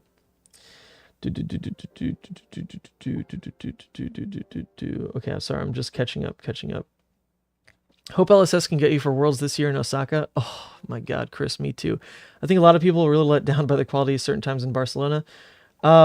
Well, I mean, at the end of the day, if LSS doesn't give other people the opportunity, then, you know, something like Worlds will just never get better if they give it to the same people, right? So it's a little unfair to, like, I guess, just want to take those opportunities from people. You know, like, I'm not based in EU. I'm not based in Asia. I'm set to travel. I'm set to, like, make it easy to fly around and do all that. But if you don't let some of the homegrown talent, like, or the regional talent rather, get better, then LSS becomes like a little bit stuck to me, which, hey, I don't actually mind that at all, but they might mind that a little bit, and I do understand if that's their perspective. I do. You use Levia and you won national champion. Respect Levia. Do you mean you beat a national champion? Because I don't think anyone won nationals on Levia, Hong. There's no way. I would know about that. Will you interview the Levia that top 64 at the Pro Tour? Elias? I would, but I don't have time. I'm about to be gone for 3 weeks back to back. And even my return from LA got delayed by 27 hours. So I lost an entire day, more than a day, coming back home. And I have a lot to do before I'm on the road for 3 weeks. So I cannot get to that now. But Ilias actually isn't even a Levia player. He played Levia for that event, but he's not actually like a League of Levia member. So if he was, and I knew this person more personally, I would absolutely be going out of my way to give them the spotlight, because anyone who's been struggling that hard with Levia like deserves their time in the sun. But that's actually, he played Levia, and that's huge, and I would like to talk to him at some point, but he's not like a league member from day one who I've been waiting to give the floor to. So for this one, I'm not going to bust ass. And oh my God, it's already Friday, right? Like I leave Tuesday morning for 3 weeks straight. 3 weeks straight. So no, I just can't spend the time. And also Sandra has been missing me for this past week, and then she's also going to be without me for 3 weeks. So I would like a weekend that is actually like just us. So no, I'm going to, not go out of my way for that video. Eventually, at some point though, eventually. When D is the norm, people doing a C job feel big, and B gets rare. Your A tier work is massively, massively appreciated. Thank you, Ben. Thank you. I will accept that it is A tier, but it is low A. We will get better. I definitely don't want to get to the point where I think it was just like, worth replicating one for one. I like, there was even someone on Twitter who called me out, rightly so. Not like called me out, but they were like, hey, did you notice that like, the caster camera was washed? And I was like, dude, thank you for saying that. Like, I do think that the caster camera was washed. And I kind of felt embarrassed that like I got away with it. Like I was not happy with the way that the color correction was working on that. I was not, but like we just went live with it because at the end of the day, like everything else I was trying didn't look better. It looked fine, but it was just a mix of some internal color correction and plus like something a little wrong with that switcher. The PTZ switcher was like adding a whitewash to literally everything, and on the caster cam, I tried to fix it by like adding some like LUTs, but like it still didn't look perfect. It looked interesting, like it looked, Uber's eyes like popped blue like you wouldn't believe, but like, you didn't see true blacks, for example. I will fix that. I think they will give some Japan-based streamers Worlds, probably. They had their own stream for Japan Nats last year. source, you are in Japan. Hey, there we go. Awesome to have you here, Void. See, I'm even excited for that though. Like I would love to see other people take it on, because you know we could all learn from each other at that point. Japan normally puts on some really, really interesting streams for like the Pokemon space. I mean, what they put out there is completely different from anything else. Anything else, any EU tournament, any NA tournament, the stuff coming out of Japan is just like very different. So I almost would love to see, like, man, if a Japanese production company like puts on Worlds, how wildly different is it? That's kind of exciting. Like I'm down for that. Hey, look, it's Ethan. What's up, Scott? Everybody's here. You've been trying to slowly build a Levia deck. Apex and Husk are your last big hurdles. Yeah, they are very critical though, not gonna lie. At least you already have the Demi, right? If you've got the Demi, that is like Levia's unique identity right there, and you've already got it sounds like. Apex and Husk, though, you cannot deny, are some huge draws to playing not only Brute, but Shadow Brute. The armor's nuts. Michael Dalton, also in the chat, hardest working man in Fab. Thank you, Michael. I appreciate that, Michael. Michael's one of the Runaways, and in a sense, I feel like the Runaways didn't see the best side of me this season because I just didn't really help test. But they're still here showing support, which is awesome. Next tournament that I know I'm playing in, you'll see me be the hardest working man in Fab in the test process. I promise. If you were satisfied, you wouldn't be doing A-tier work. Well said. It may have been off, but to me, it's never looked better on the casters.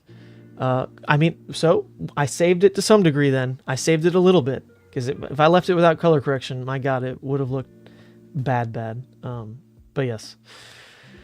I'm a new Levia player myself, leaving from Dromai. Well done. You still have problems with cards like Tear Limb from Limb, but day by day I understand better the Shadow Brute. Tear Limb took me, like 2 years to come round to, and now I love that card. Love it. So I believe in you, Raphael. You're on the same journey we all were. You can call that card trash. You've got at least 2 years of a buffer before you will start to realize how good it is. That's how long it took the rest of us. That's how long it took me. That's for darn sure. A rising tide lifts all ships. Having a diversity of productions motivates everyone. Agree. Yeah, if I got to play, that's a perk in its own right. I would like to play another big event again. I mean, that's what got me into the Fab scene to begin with. Like, playing Flesh and Blood is still one of the greatest joys on earth. I love it. What's your background in tech that led to the opportunities you have with LSS? Schooling, work experience, self-taught? Mostly self-taught. I went to school. I did my undergrad in psychology and had a couple odd jobs with that. I guess the only like tech related thing I did in that field was I worked in Budapest setting up Tobii eye tracking software for people with cerebral palsy. That didn't last very long. It was like a month and a half, just like a quick kind of like work study thing. But that was like the only tech thing I ever did related to psychology. Ended up doing my master's, didn't finish it, but started my master's in speech pathology, and with a bilingual focus, English and Spanish. But then COVID hit, and speech pathology kind of fell to the wayside because clinics shut down. I couldn't have any pediatric, geriatric patients, like none of that. Clinic closed because of COVID. So we pivoted to like these online simulations to like keep up with diagnoses and stuff, and it was terrible. It was like the worst experience of my life. This was like some shitty software that like AI generated a voice that you're supposed to like diagnose. It was the worst thing ever. So I basically quit. I was like, dude, I'm like a year away from my master's and I cannot finish it if this is like called school anymore. I just can't do it. Pivoted into UX design from just like an online boot camp. I mean, it was all the rage during COVID. And then did that for like 4 or 5 months. Got a job at a design firm in New York City. Granted, it was remote. That was really cool. Man, I worked that job. I was doing a lot of UX work for like AARP, the Amazon global. Put me on the spot. I'll have to go back and check my resume, but there were some pretty big names that I was working with. Granted, my job was not that interesting. I did a lot of work in InDesign, just like making printed material look nice and legible, and like converting PowerPoints to like pamphlets. It was just like it was a pretty whatever job. Had that for a while, and then ended up working at a design firm in Rochester. And that one was more interesting. It was like as a technical writer for this like payroll software. I worked a lot in Figma on that job though, like a lot, which was cool because I used Figma a lot when I was in the boot camp. And then that kind of helped smooth over a lot of kind of like the asset design stuff that I do, because Figma is just like my tool of choice for most of that. Then I wrapped up that contract, and even though I was promised a full-time contract on the eve of that, the next big, contract that the company was trying to land just didn't happen, and so mine didn't happen alongside that, So I basically got like abruptly let go, and pivoted towards streaming full-time. I was already doing streaming like just for fun, but that's like the moment where, try to take it more seriously. And, this was still like all pre-Savage Feats. And Savage Feats really like came only a couple months after that as like a way to legitimize, all right, like let's actually bust a little harder, like make this a job and try to, upskill where I can and get better. So it's like a slight mix of experience. I used to make YouTube videos like on some other channels when I was like little. So I had some very light experience with like Adobe Premiere and things there. But yeah, most of like the live stream stuff is just completely self-taught. Just, YouTube is a great resource. You can learn so many things for free, just out there. Yeah, that's basically it. New Zealand streams using candlelight and 64K ISO to light the placements. Oh man, that's funny, dude. That's funny. 64K ISO. Funny enough, dude, cameras probably do go that high. I can't even imagine how shit that looks, but could you explain in more details why Levia is considered almost impossible to fatigue in a high level? Levia's entire first cycle of deck is already so much damage that a block 12 cycle will guaranteed leak most likely 20 plus life, I'll say, just as like a band-aid number. Her first cycle just kind of drawn as is with like Blood Rushes, Artivores, Dread Screamer turns will just baseline push over like a block 12 cycle and probably deal about 20 if all your opponent does is like block 12. However, what that means is you're pitching your blues and some yellows back into the deck, and you can do a lot more purposefully with those cards that are still huge power cards. You can intentionally set up Tear Limb from Limb turns. You can intentionally set up Shade and Death Hydra turns. You can intentionally set up like Beast Within Blood Rush turns. You can intentionally set up Convulsions turns. You can intentionally set up Dread Screamer barraging turns.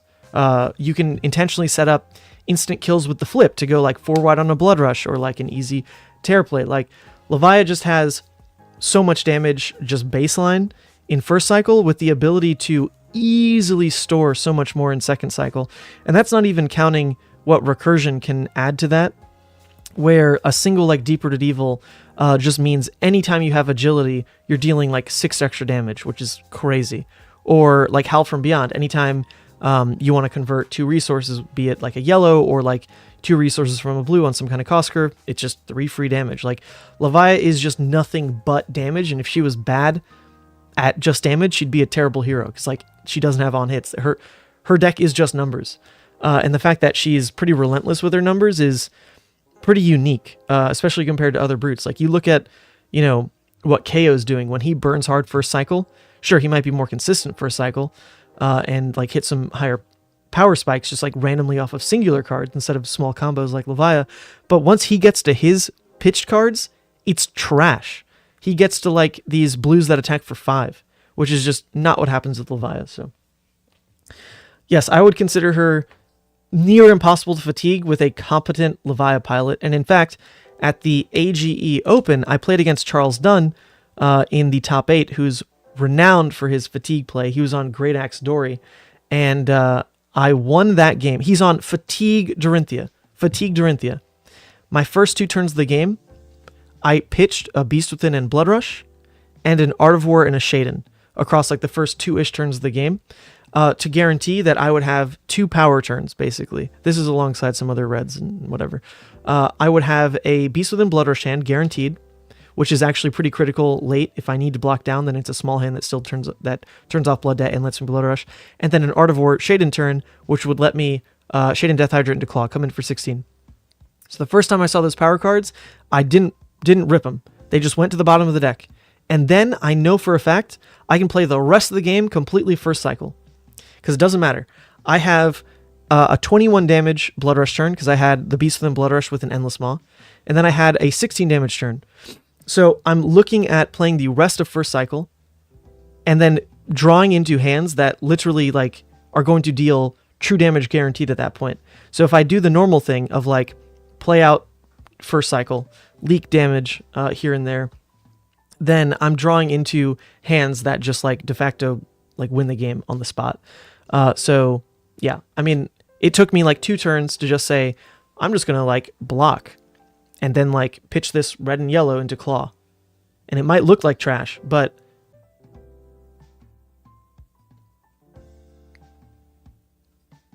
oops. Okay, we're back. Internet dipped.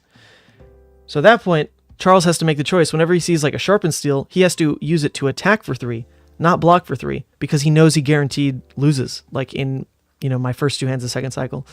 So anyway, yeah, I think in high level, it's like very impossible to lose to Fatigue.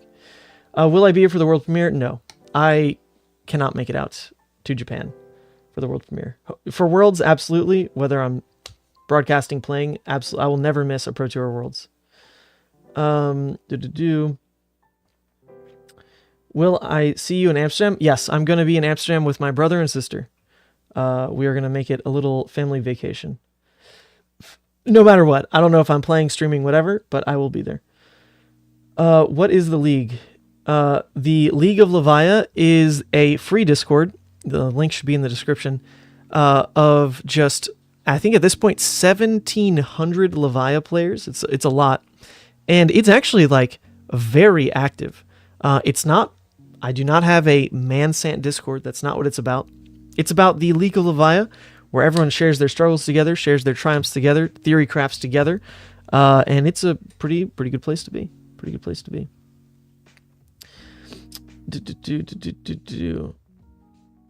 Okay. Thank you for signing your Levia in LA, and you appreciate the feedback. Oh, Aaron. Hey, good to see you again.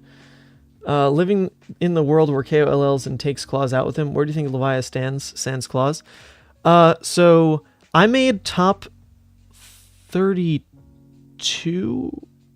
I cashed out wherever cash is, maybe 32 or 64 at Nationals in Charlotte, which I think at this point was like 2 years ago, on a pure recursion Levia that ran Romping Club. It was not Blood Debt less Levia. It was not no Blood Debt Levia. It was like pure recursion Levia, where it's all about like Howl loops and Deep Rooted Evil. But I still wanted something to do early game when I blocked. I just wanted to swing for 4. So I'd like block 3 cards, swing club for 4 for like 2 turns, and then never use my weapon again. And that deck was pretty good.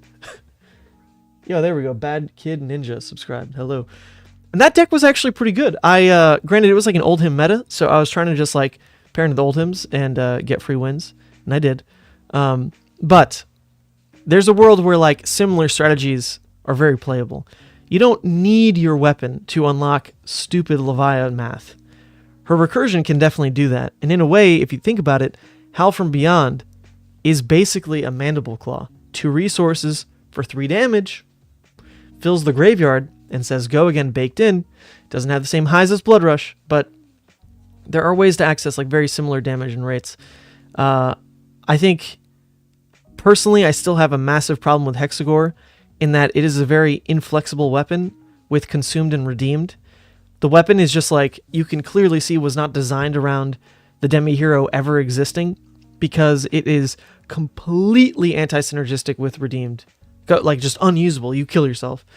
And then also not great with Consumed. Like, it's playable with Consumed, but it means that if you're playing that way with Consumed, you're at the point where, like, Consumed has a weakness, which is getting milled out. Like, if you're playing with high blood debt so that you can, like, swing Hexagore post-Consumed and not take damage, cool, then you have enough blood debt that you're actively playing into another lose condition.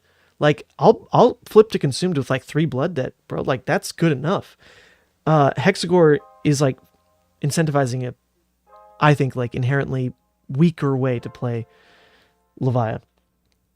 So I don't know. I feel like I would be very happy to play Romping Club again and go for like a similar thing. Or, hey, we got mini Medax. Who's with me? Double mini Medax?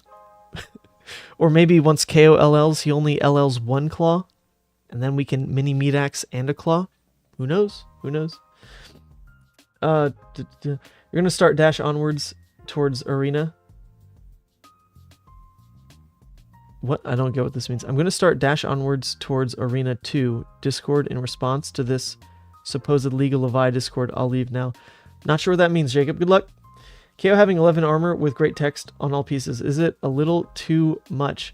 Yeah, okay, so Kayo at this point, especially from talking to, like, you know, some of the behind the scenes people, like, around the Pro Tour, right? There was this assumption that, like, yes, Kayo is absurdly strong. Like, yes, he is. You know, it's okay to have a best deck, sure. But they are releasing this, like, armory deck at a point where, like, they want it to be a real product, right? The whole idea is you buy this armory deck, you can go play in your armories. But Kayo is at the point where, like, we really may see him LL with, I think within Nats season is, like, a pretty safe bet. Not within Road to Nats or ProQuest, whatever this season is, but by the conclusion of Nats season, like, you know, so what does that give him? Like another 3 months, something like that. I think he's gone, like, for sure at this point. So it feels a little weird that, like, they're putting out a product that they want to do well that is going to be for a hero that is, like, getting very pushed at this point and will LL just by sheer power alone. It's a little strange. I feel like, you know, that's not within their best interest. Like, if they're putting out CCKO, this armory deck, then why push it so hard? Like, yes, they want to sell the product, but also they want the product to, like, mean something and not just, like, phase out after 3 months. It's a little weird. I don't know. But yes, before this CC deck, I truly thought Kayo was actually much worse than people were saying. I thought he was a trash deck, in all honesty. I think he's just a worse Levia, a lot more prone to the warriors, and just unexceptional. A good deck, but unexceptional. However, give him this new blue and this new chess piece. All right. I can't deny. The deck is pretty nuts now. It is. It absolutely is. A 1-for-5, where on your Bare Fangs agility turns, on your Wild Ride pulping turns, whatever, just lets you cost curve beautifully, is so freaking good. The fact that Kayo was already in weird positions sometimes with, like, trying to go 3 or, God forbid, like 4 wide on a Blood Rush turn. Now you just crack chest and it's, like, guaranteed almost. Bro, okay, like, yes, the deck is a little too good. A little too good, I think.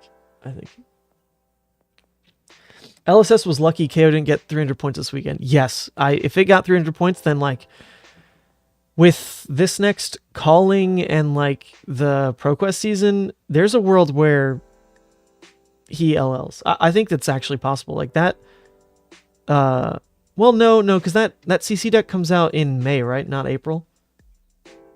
Nah, I don't think he would have LL'd, like, that much faster, because those new cards don't come out until May. So actually, perhaps he doesn't LL as fast as I was thinking, because we're still facing, like, all of April's ProQuest season without the new cards, right? I'm not crazy. Don't they come out in May? Let me go back and find this. Live keynote video.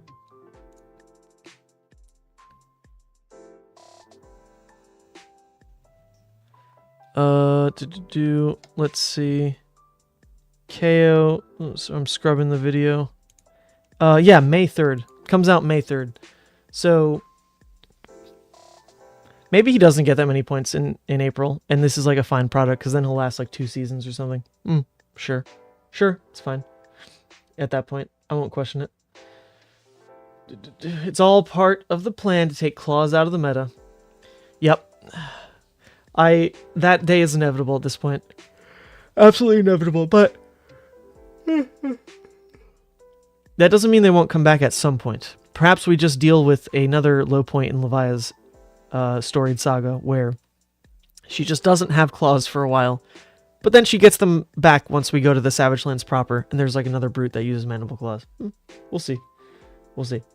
You think he'll be at 800 by the end of the PQ season? No, I just don't think that lines up anymore, because this deck comes out May 3rd, and Proco season starts, in like 2 weeks? And then runs through April and only like 1 week of May or something? Maybe 2 weeks of May? I don't think that's enough time for Kayo to feel like that stupid. He will be stupid. That's guaranteed. But I don't think he just eats up all the PQ points. There's also the thing to consider where like Dromai will LL relatively soon. If not at Phuket, then like by the first week of Pro Tour. And then other decks that are better into Kayo lose their like...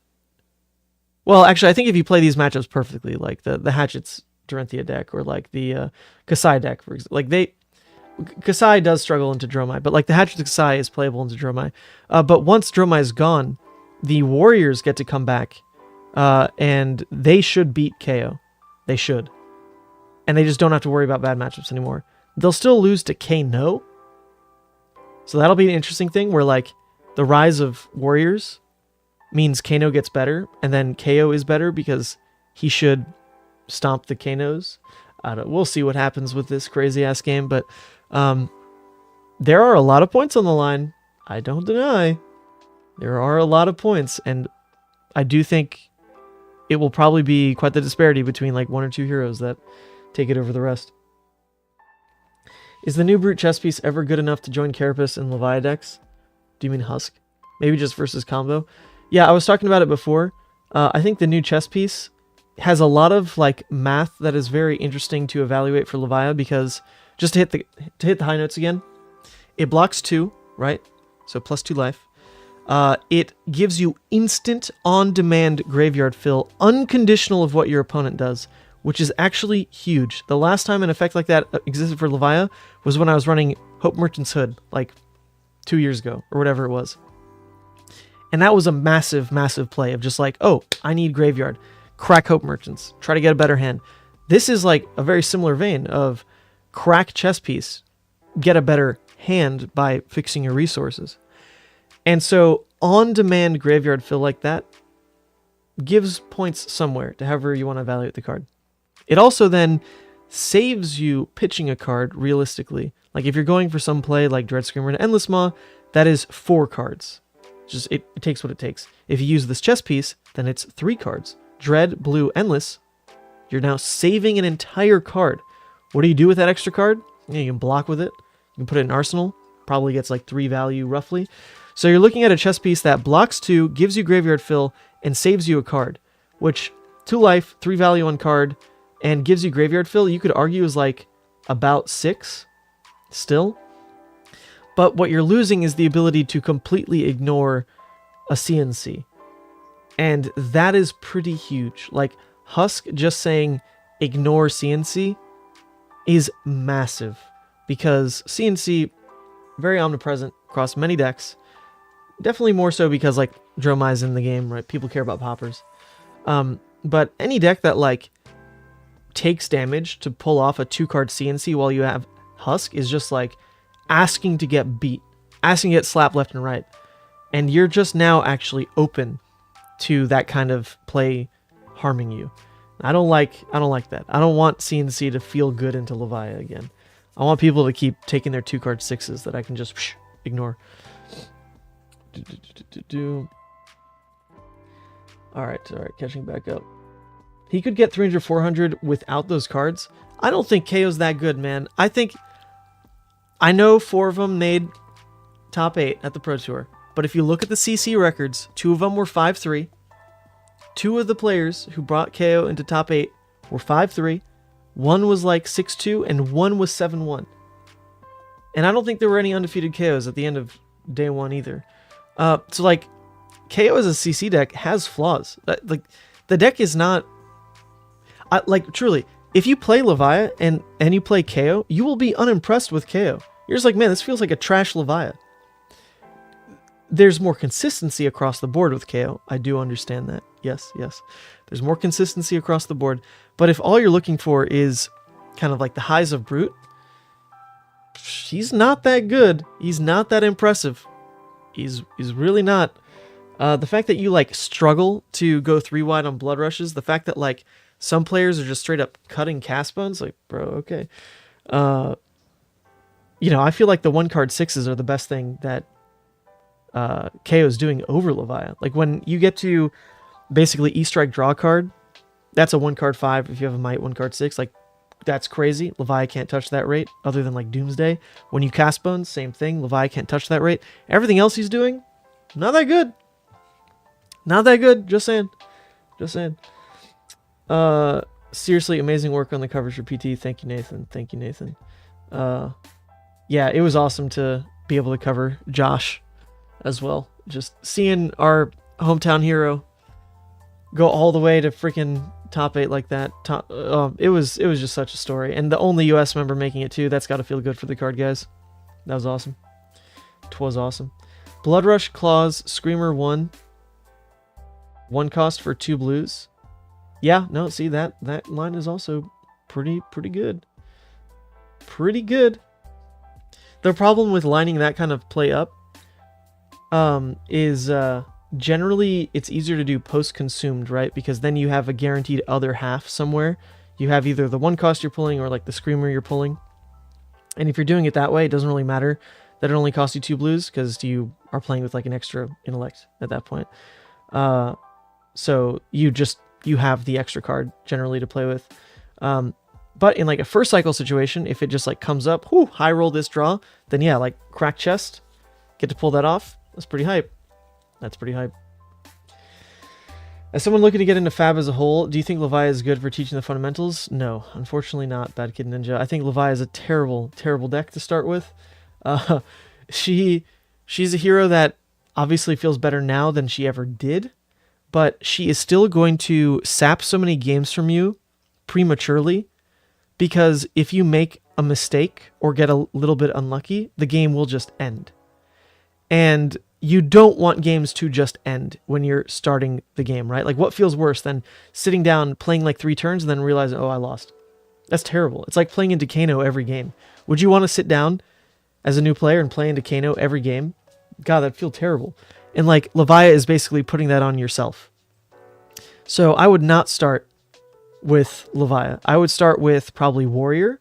Warrior is, I think, easier to approach than ever because there's a lot of redundancy in what their cards do. If you look at, for example, the Runaways, we just put out a video today. Here, actually, this is a good plug for the Runaways.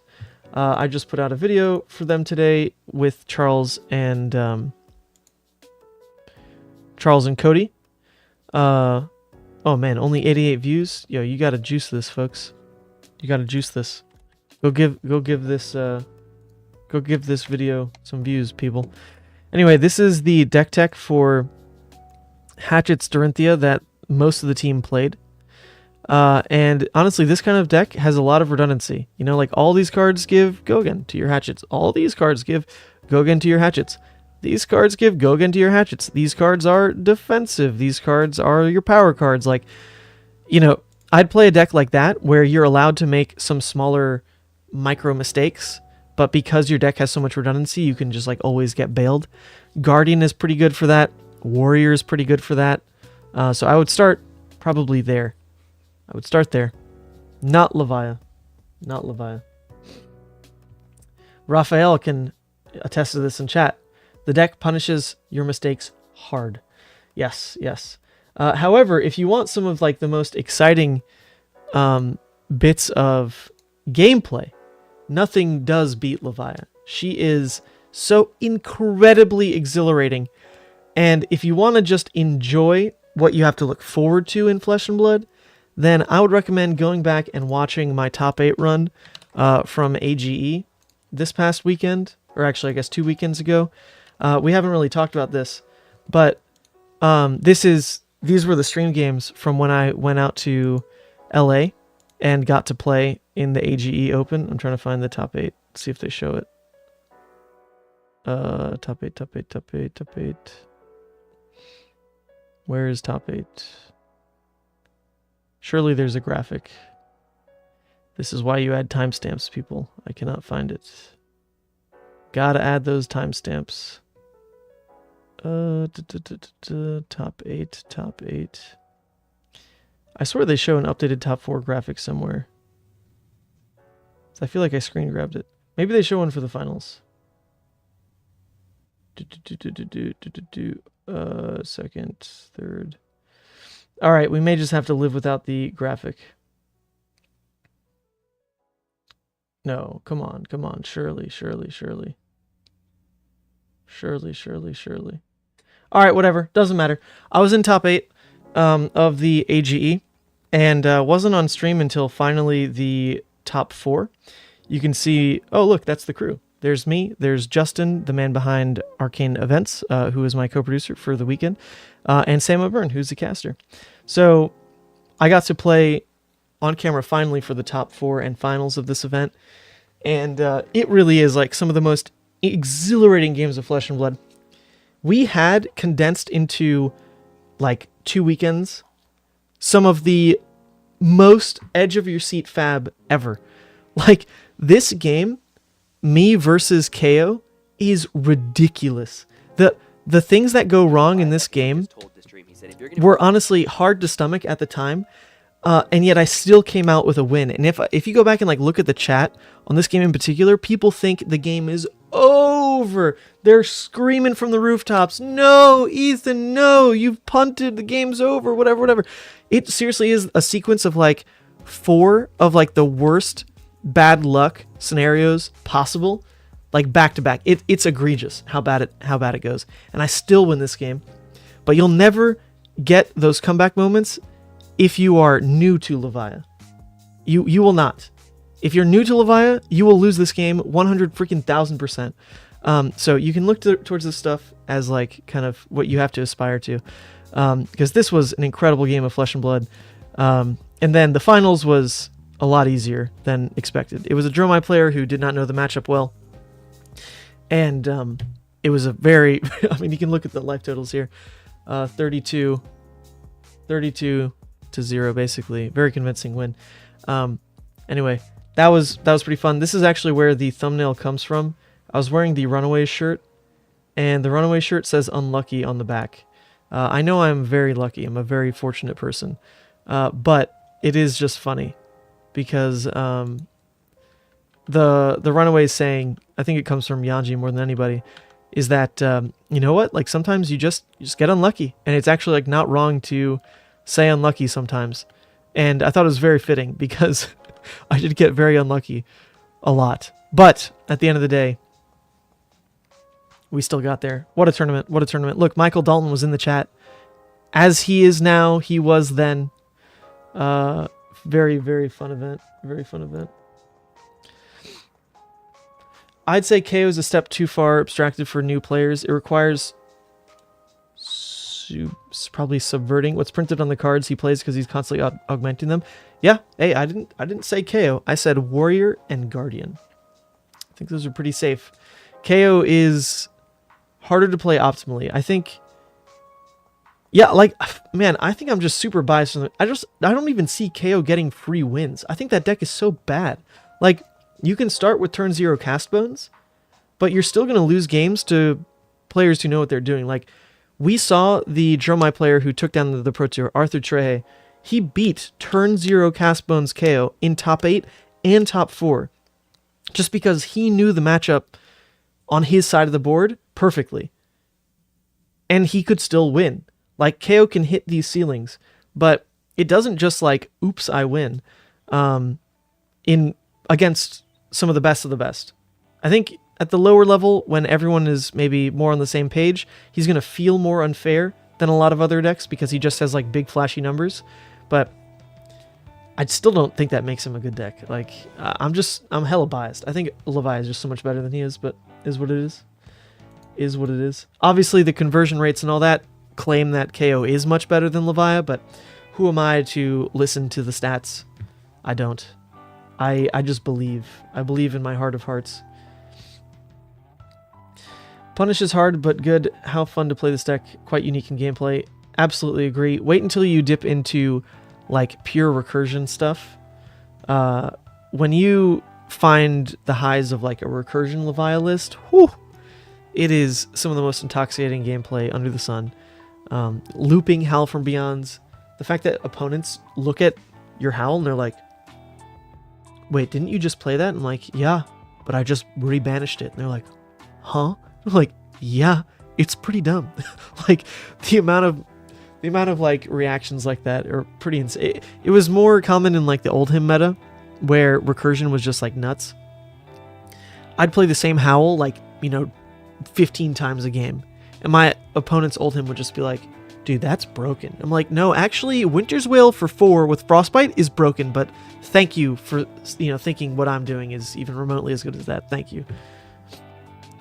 Reiner's a brute for 1 brain cell. Kayo's a deck for 2 brain cell. Levi's a deck for 5 brain cell.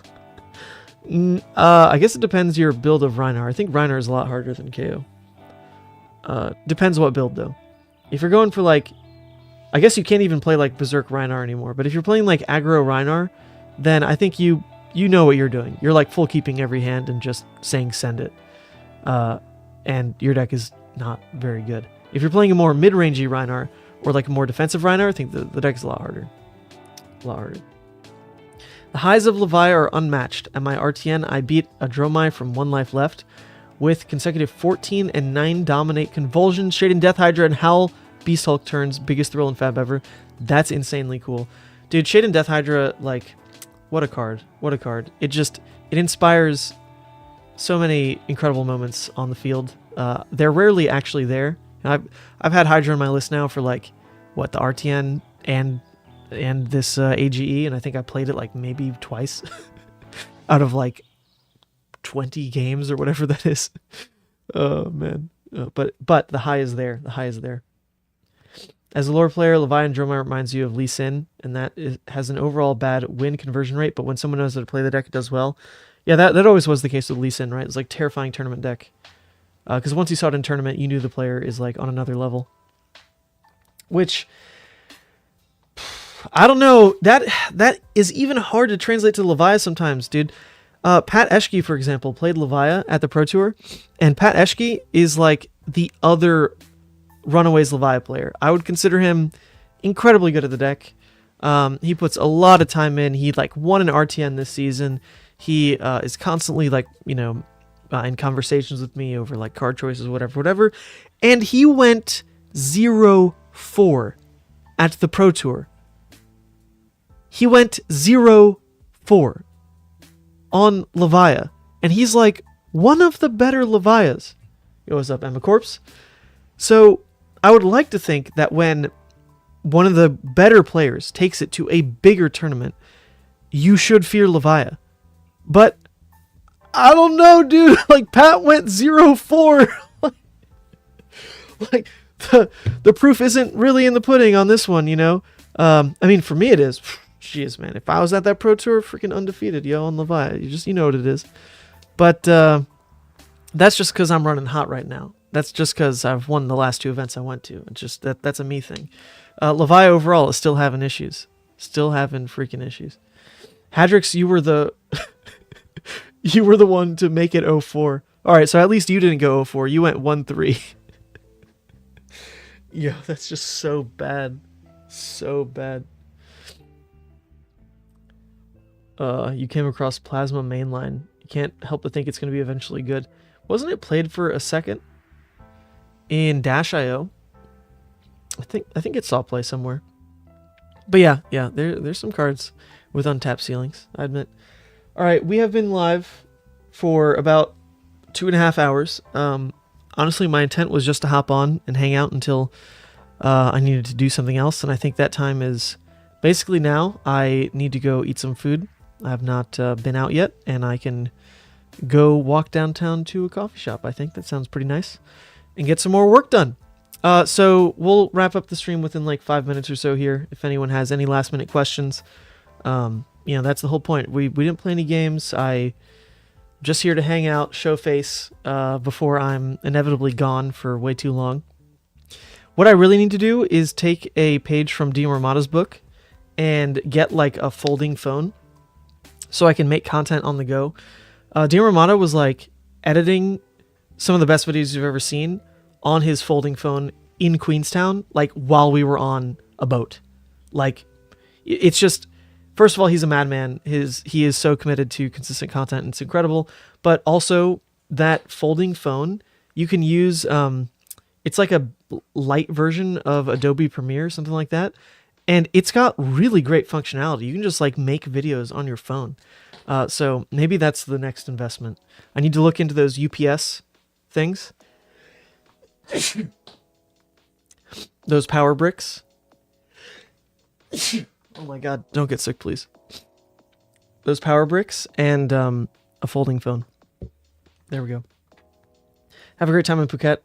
Thank you, Dalton. I am looking freaking forward to it. Looking forward to the stream. Looking forward to everything. We have the whole vibe for that stream is just have fun. And it's going to be a really good time. Hopefully the vibe is this destination vacation feel that LSS wants to push is what we're going for on the stream. It'll be a lot more chat interactive, a lot more interview based, way less cutthroat. I mean, the calling is only a 10K, not even a 20K after all. And we want to rope in as many, like stories from the beach, clips from that, just like all the other activities that we can, so that everyone feels like they're at least living vicariously through everyone who ends up going, because it's going to be a great time. Any hope for a shadow card in MST expansion slot? What do you hope it would do? So the expansion slot tends to be these... They're like so just on different ends of the spectrum in terms of like being coercive tendencies, right? This card that completely unlocks Arachne and gives him just reaction play that is even more mind gamey than before, because when he has 2 cards in hand, it's not just a shred plus cut to the chase. It could be coercive into leave no witnesses. It could be coercive into codex. Like, it adds a whole new dimension to Arachne. Or it could be the seismic shift one, where it just like makes seismic surges. Like, who asked for that? And it blocks 2 as a blue. Who knows? So I hope that they wouldn't waste the opportunity to give a shadow card that is actually worth something in that slot. I hope. I think ideally I would give Levia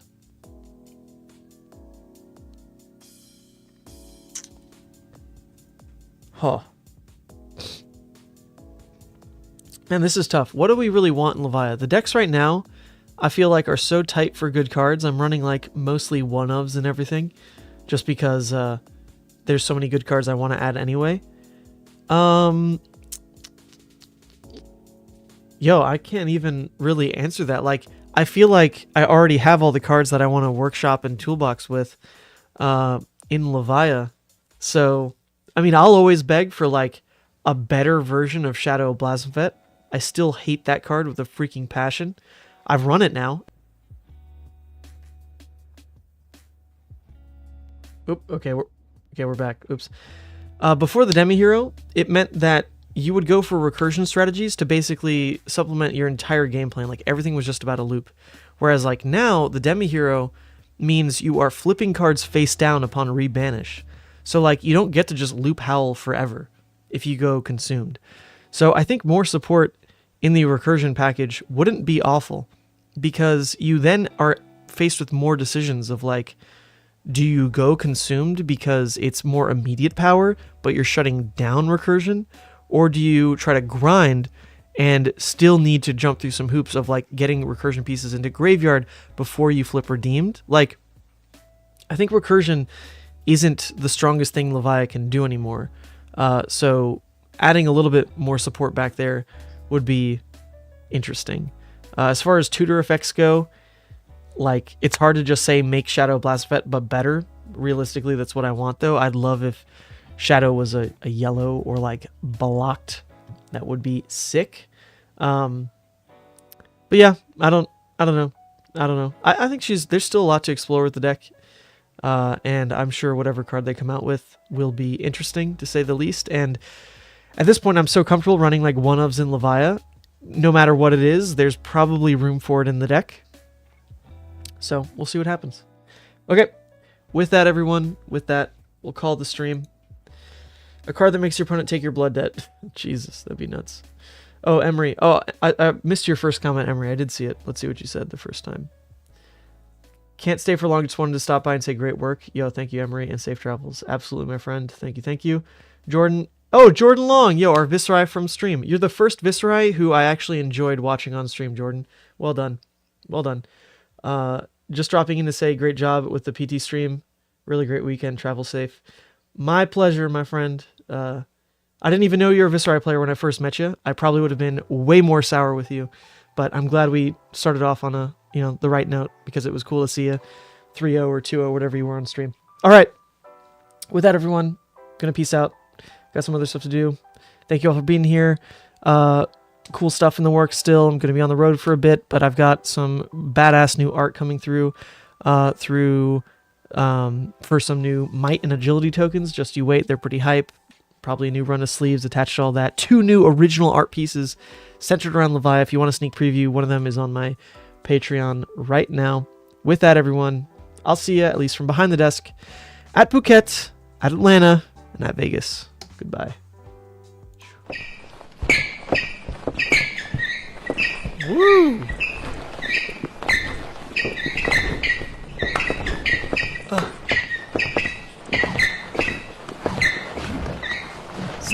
Step, arms, spin.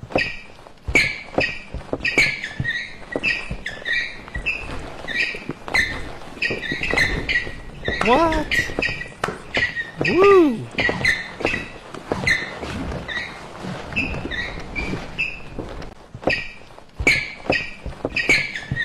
And slide and tango. 1, 2, 1, 2.